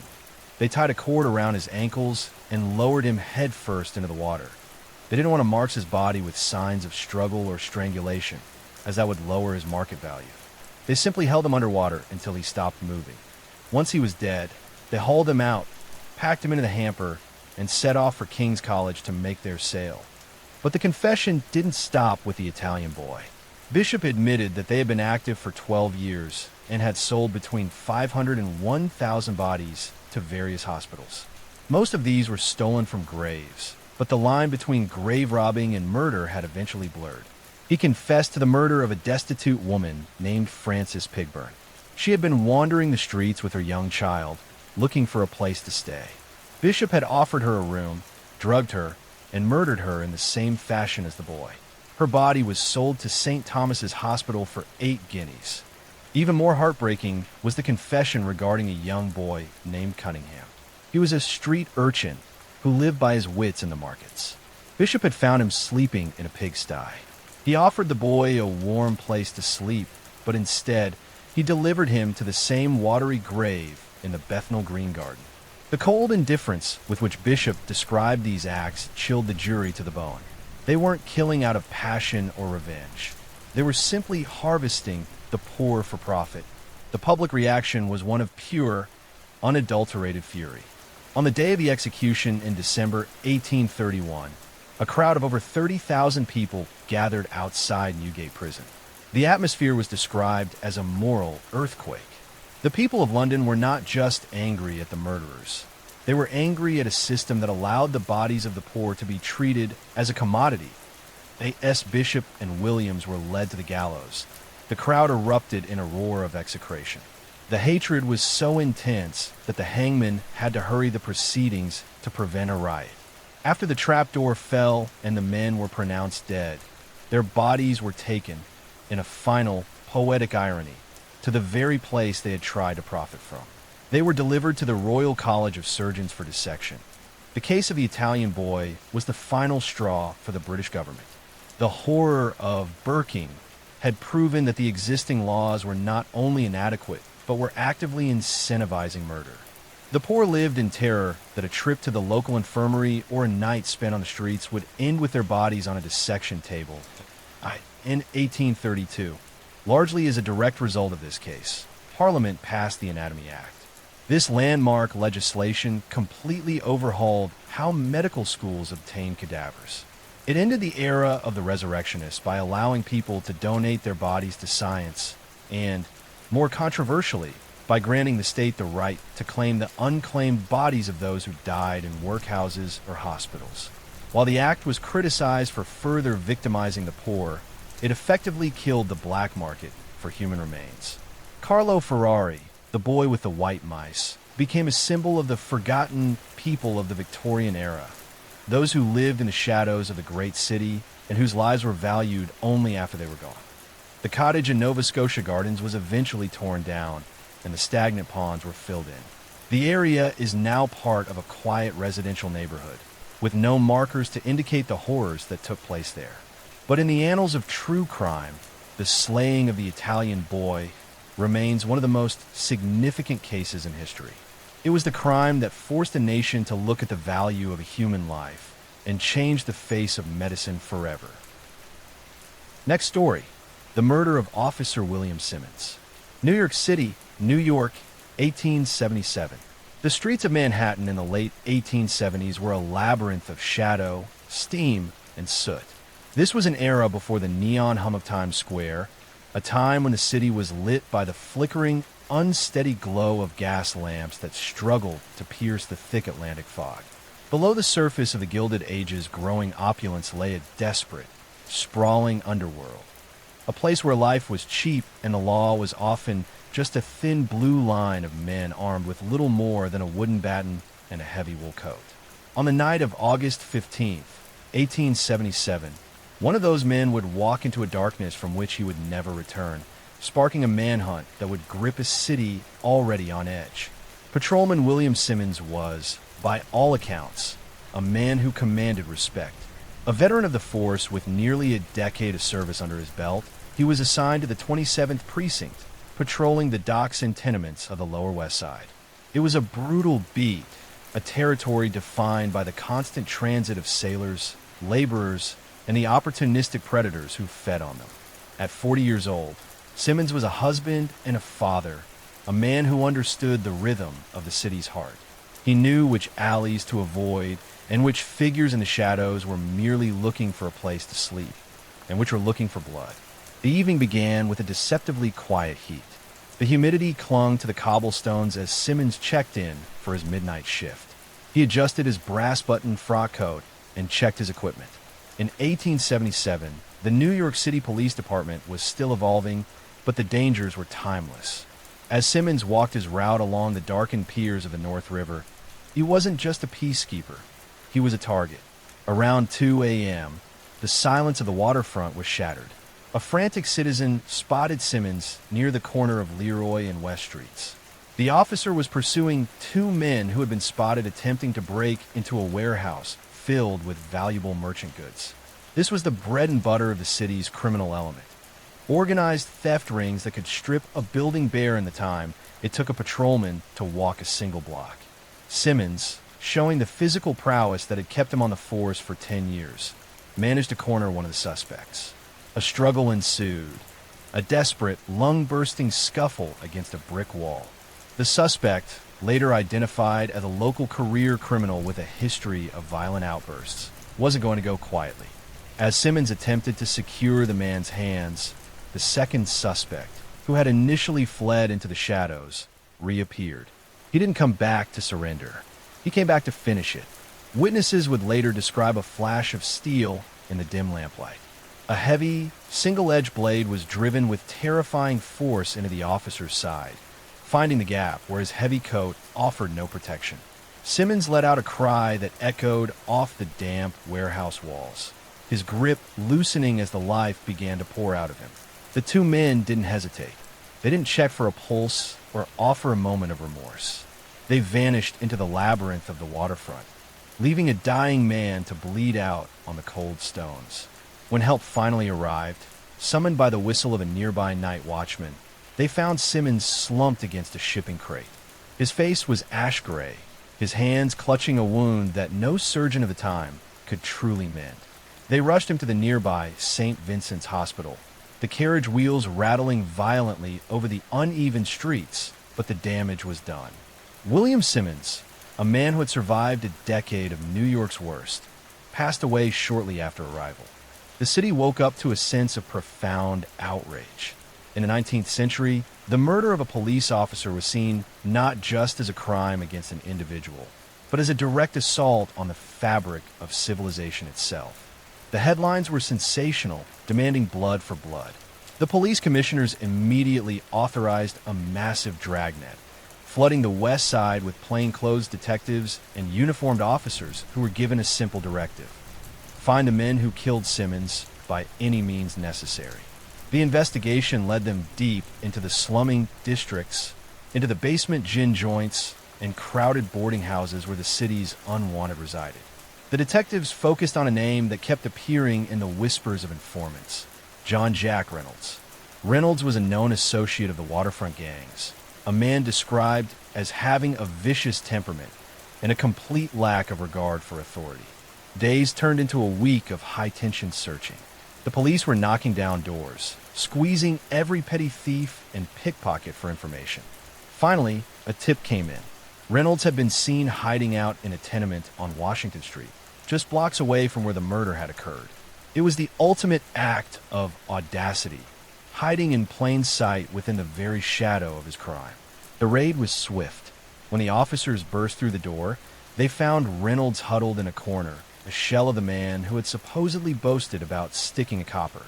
He was arrested without a fight, perhaps realizing that the entire city was currently a cage built specifically for him. However, the legal battle that followed was where the story took a turn into the complexities of the era's justice system. The defense argued that the killing wasn't a premeditated act, but a frantic response during a fair fight. They tried to paint Simmons as the aggressor, suggesting that the officer's use of his baton had provoked a lethal response. It was a tactic designed to reduce the charge from first-degree murder to manslaughter, a move that would spare Reynolds from the gallows. But the prosecution had a powerful weapon: the dying declaration of Officer Simmons. In his final moments, with the clarity that often comes when the world begins to fade, Simmons had described his attackers with surgical precision. He told the doctors and the responding officers exactly how the ambush had occurred. He made it clear he was struck from behind while performing his duty. He wasn't a brawler in a barroom. He was a shield for the city. The trial was a media circus. The courtroom was packed with Simmons' fellow officers, their presence a silent, blue-clad reminder of the stakes.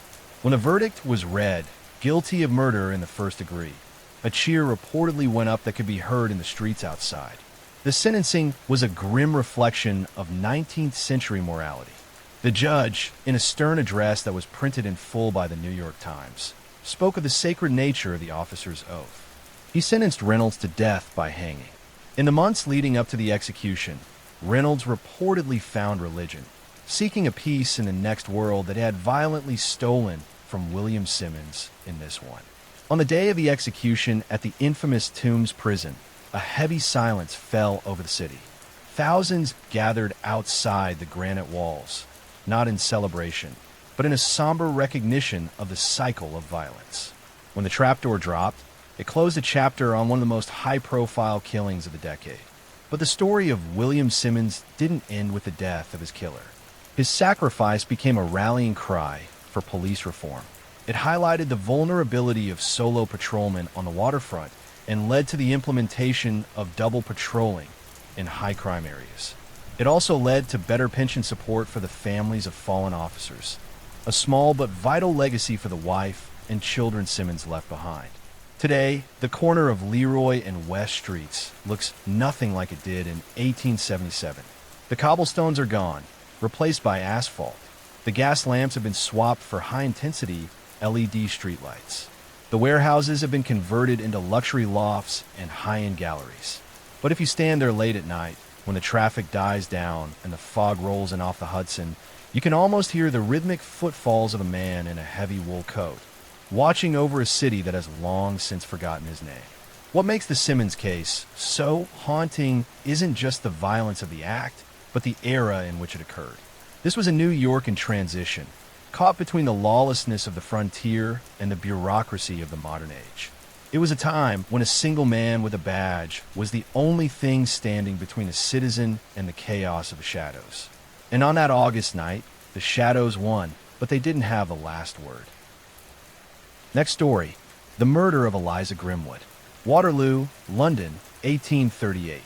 The cobblestone streets of 19th century London were never truly silent, but in the pre-dawn hours of May 26, 1838, the air in the Waterloo district carried a particular unsettling stillness. It was a city of extreme contrasts, where the glittering wealth of the aristocracy sat mere blocks away from the desperate poverty of the rookeries. Eliza Grimwood lived somewhere in the complicated middle of that spectrum. At 25 years old, she was known to her neighbors as a woman of striking beauty and considerable poise, living in a well-furnished house at number 12, Wellington Terrace. But in the Victorian era, a woman of Eliza's status living without a husband was often a subject of quiet whispers and pointed glances. The morning began like any other for the household. Eliza lived with her cousin, a man named George Hubbard, who worked as a bricklayer. Their domestic arrangement was often the subject of later scrutiny.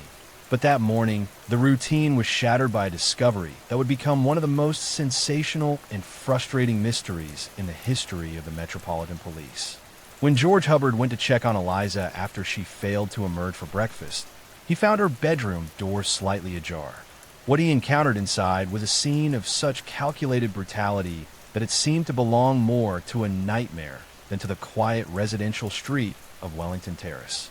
Eliza lay across her bed, her life extinguished in a manner that suggested a terrifying struggle. The room was a chaotic tableau of violence. Furniture was displaced, and blood was everywhere. Most chillingly, her throat had been cut with such precision and force that she had likely died within seconds. Yet, despite the ferocity of the act, none of the other occupants of the house, not George nor the domestic servant, claimed to have heard a single scream. The investigation that followed plunged the public into a frenzy. This wasn't a common street robbery gone wrong. Eliza's jewelry was untouched. Her purse, containing a significant amount of gold and silver, sat undisturbed on the dressing table. This was personal, or perhaps it was the work of someone so cold and methodical that the typical motives of the London underworld didn't apply. As the police began to peel back the layers of Eliza's life, they found a woman who moved through the shadows of high society. Eliza was what the era called a soiled dove, a high-class courtesan who frequented the theaters and the posh saloons of the West End. She was selective, elegant, and had a roster of wealthy, influential clients. This revelation changed everything. The list of suspects wasn't just limited to the local ruffians. It potentially included some of the most powerful men in England. The night before her death, Eliza had been seen at the Queen's Theatre. Witnesses recalled her appearing in high spirits, dressed in an expensive silk gown, leaning on the arm of a mysterious gentleman. This man became the central focus of the manhunt. He was described as being of gentlemanly appearance, wearing a dark cloak and a hat pulled low over his eyes. They had been seen entering a cab together, heading toward Wellington Terrace. The police tracked down the cabman, who confirmed he had dropped the pair off. He described the man as soft-spoken and refined, a detail that only deepened the intrigue.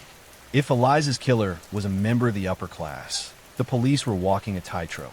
In 1838, the law didn't always apply equally to those in top hats and those in rags. Suspicion, however, initially fell closer to home. George Hubbard, the cousin, was interrogated relentlessly. The police found it difficult to believe that a woman could be violently murdered in the next room while he slept undisturbed. They pointed to the fact that there was no sign of forced entry. The front door was locked from the inside, and the windows were secure. This suggested the killer was either someone Eliza knew and let in, or someone who never left the house. Hubbard was arrested and held in custody, but the evidence against him was circumstantial at best. He maintained his innocence with a quiet desperation, and eventually, for lack of a weapon or a clear motive, he was released. Then came the mysterious man in the cloak. Reports began to surface from various parts of London about a man matching the description of Eliza's companion from the theater. One particular lead took investigators to a prestigious hotel where a gentleman had checked in with bloodstains on his cuffs, only to vanish before the sun rose. Despite the best efforts of the newly formed Scotland Yard, the identity of this man remained a cipher. It was as if he had stepped out of the London fog and dissolved back into it the moment the deed was done. The press, meanwhile, was having a field day.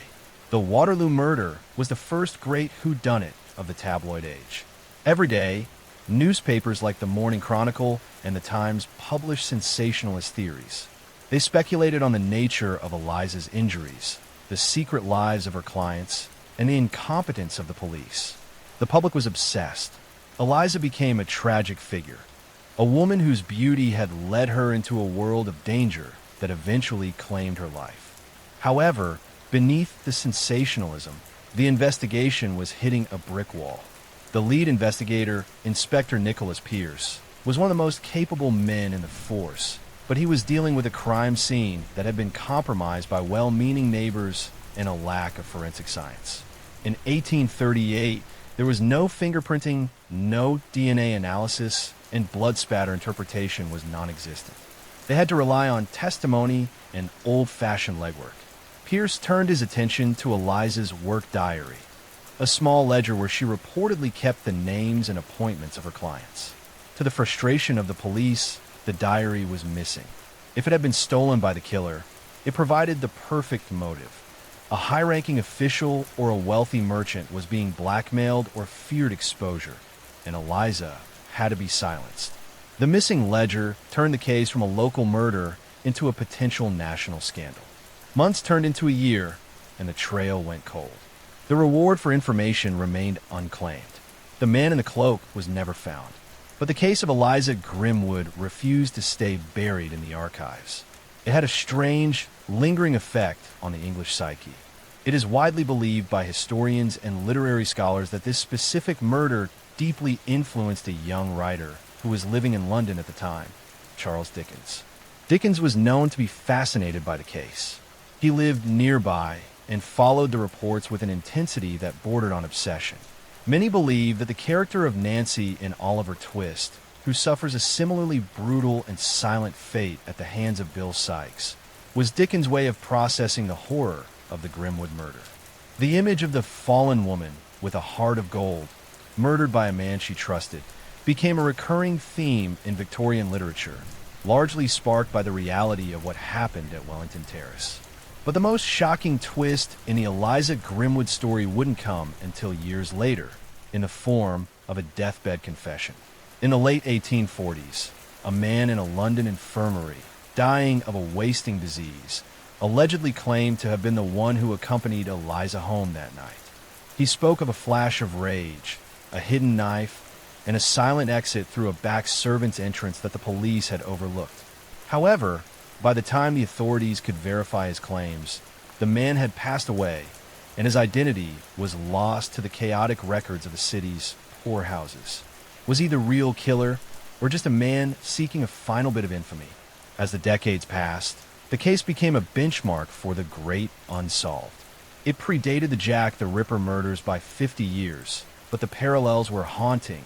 A woman on the fringes of society, a throat-cutting signature, a killer who seemed to vanish in a thin air, and a police force that was always one step behind.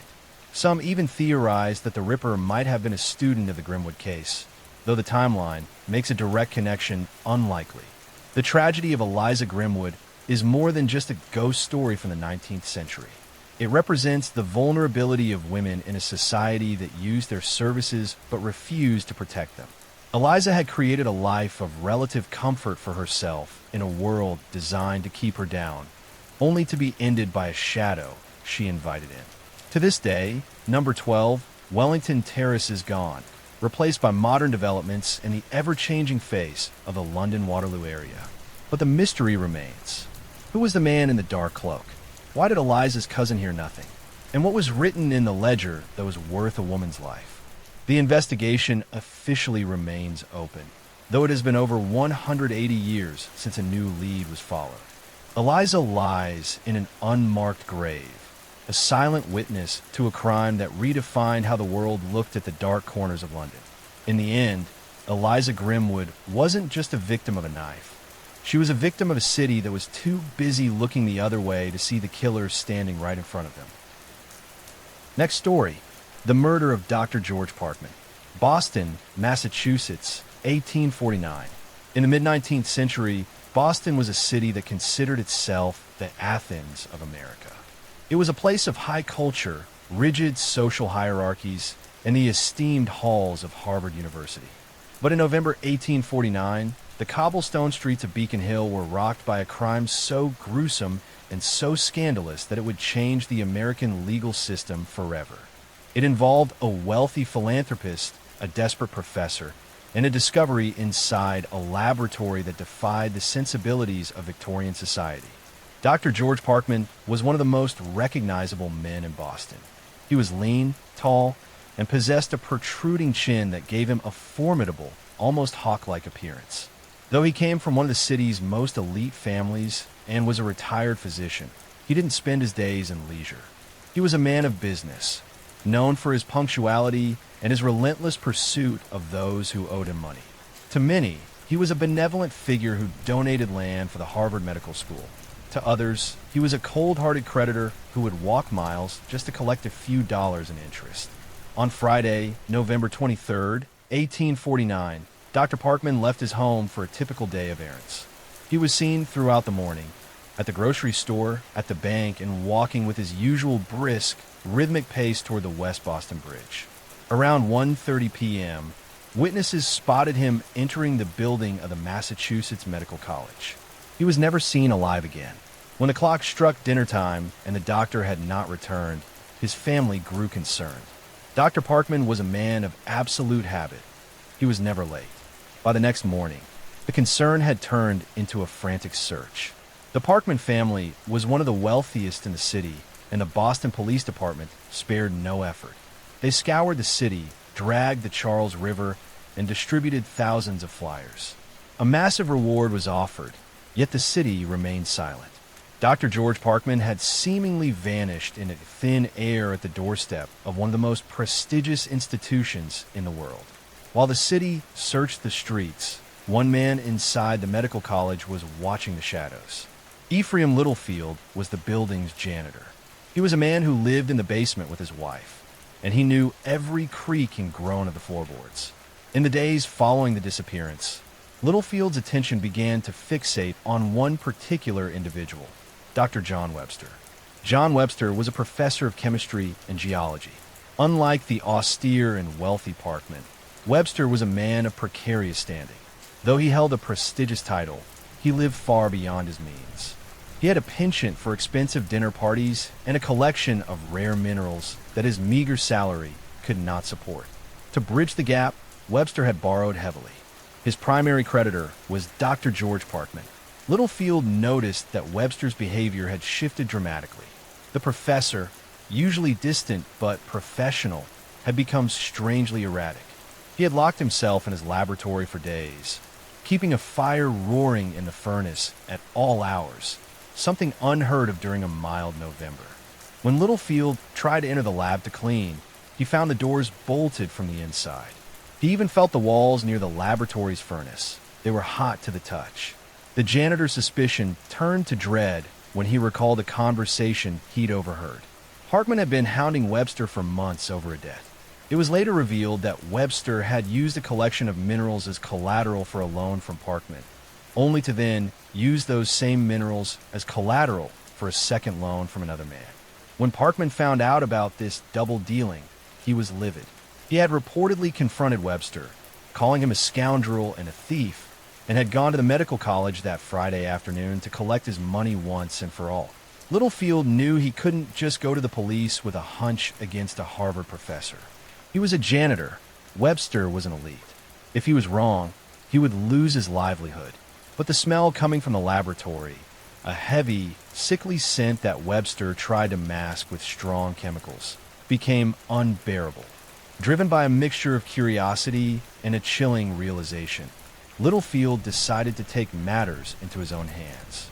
On Thanksgiving night, While the rest of Boston was at prayer or feasting, Littlefield descended into the crawl space beneath Webster's private privy. Armed with a crowbar and a lantern, he began the grueling task of chipping away at the thick brick wall.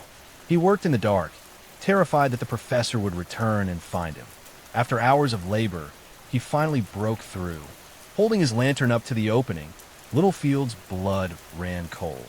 In the dirt and waste beneath the professor's laboratory lay the unmistakable remains of a human body. The police were summoned immediately. When they forced their way into Webster's lab, they found a scene that looked like something out of a Gothic horror novel. Inside the furnace, among the ashes, were charred fragments of bone and a set of artificial dentures. In a tea chest, packed in tan bark, they found a human torso. In a sink, more remains were discovered. The body had been expertly dismembered, a task that required the anatomical knowledge of a physician or a chemist. John Webster was arrested that night. He was found at his home, and as the officers led him away, he reportedly collapsed, claiming he was being framed. But the evidence was mounting. The trial of John Webster, which began in March 1850, was the trial of the century. It was one of the first times in American history that forensic evidence played a central role. The prosecution faced a massive hurdle. They had to prove that the remains belonged to George Parkman. In the mid-1800s, without the benefit of DNA or fingerprinting, this was a nearly impossible task, especially since the body had been so badly mutilated and burned. This is where the dentures changed everything. Dr. Nathan Keep, Parkman's dentist, was called to the stand. He brought with him a plaster mold of the doctor's jaw that he had used to create the dentures just a few years prior. In a dramatic moment that hushed the courtroom, Keep held the charred teeth found in Webster's furnace and fitted them perfectly into the plaster mold. "I would know these teeth anywhere," he testified through tears. It was the first time in history that dental records were used to identify a victim in a murder trial. The defense tried to argue that the body could have been a medical cadaver used for research, or that the janitor, Littlefield, had planted the remains to claim the reward money. They pointed to Webster's reputation as a mild-mannered man of science, a father and a husband who surely couldn't be capable of such a heinous act. However, the prosecution painted a different picture, a portrait of a man pushed to the brink by debt and social pressure. They argued that when Parkman arrived at the lab that afternoon, he likely insulted Webster's honor and demanded the money he didn't have it. In a fit of rage, Webster struck the doctor, killing him. Then, in a desperate attempt to cover his tracks, he used his scientific expertise to dispose of the body in the very furnace he used for his chemistry experiments. The jury deliberated for less than 3 hours. Their verdict, guilty.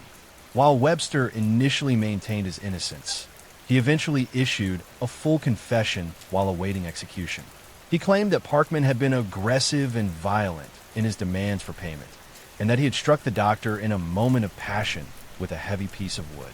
He described the harrowing days he spent in the lab, trying to erase the evidence of his crime, while students walked the halls just outside his door. Dr. John Webster was hanged in August 1850. The case left a permanent mark on the city of Boston. It shattered the illusion that education and social status were shields against depravity.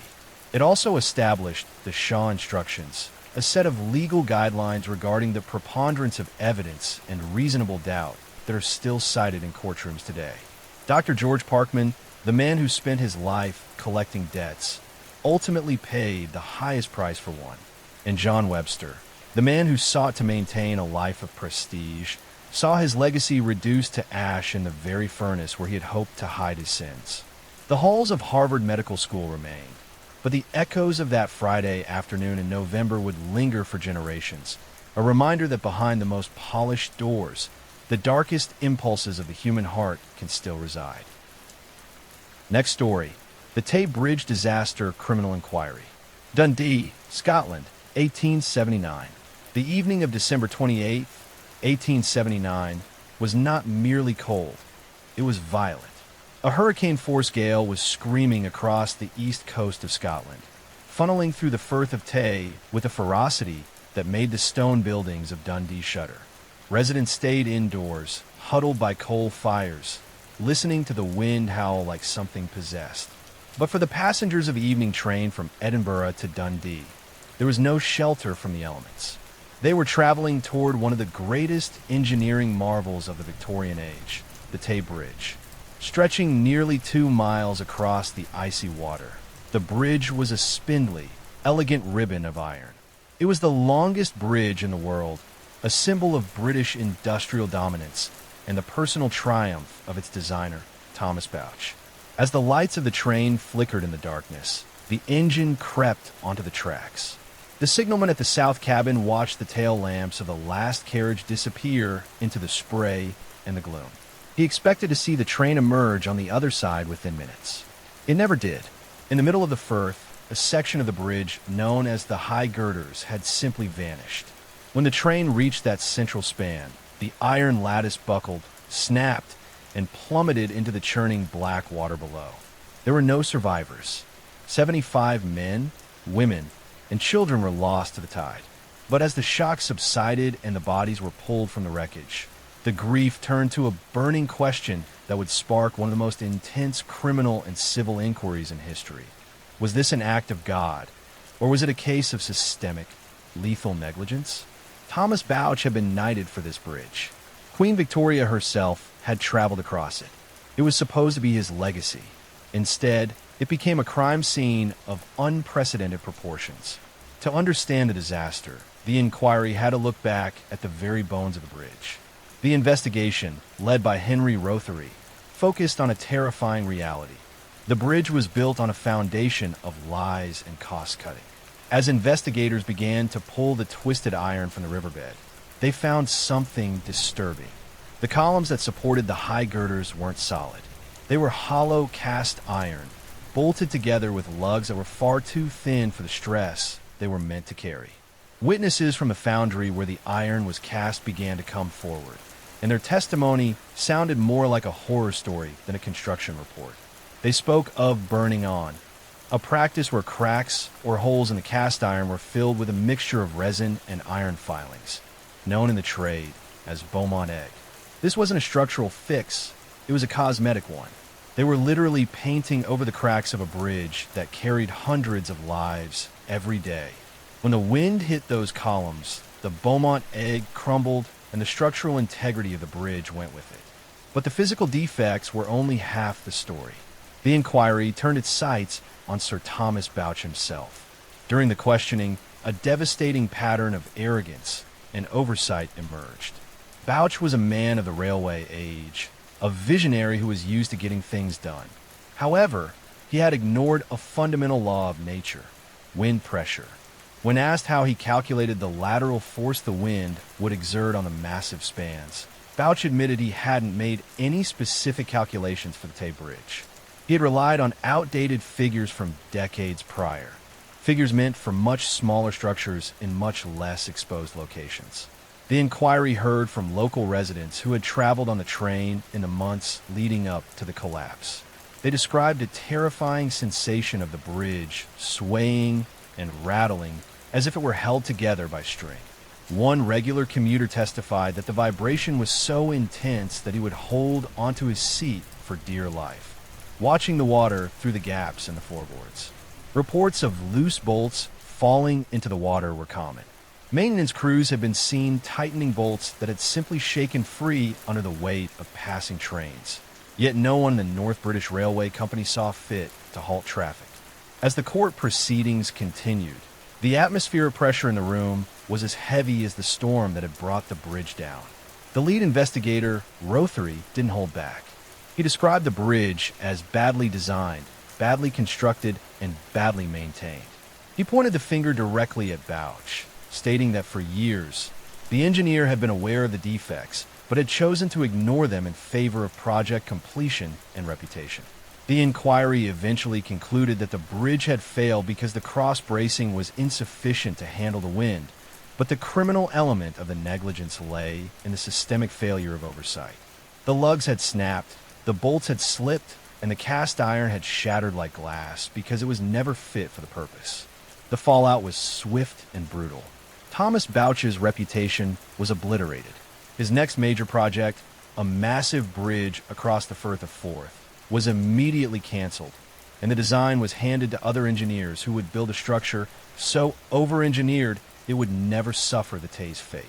Bouch, broken by the testimony and the weight of the 75 deaths attributed to his oversight, died less than a year after the inquiry concluded.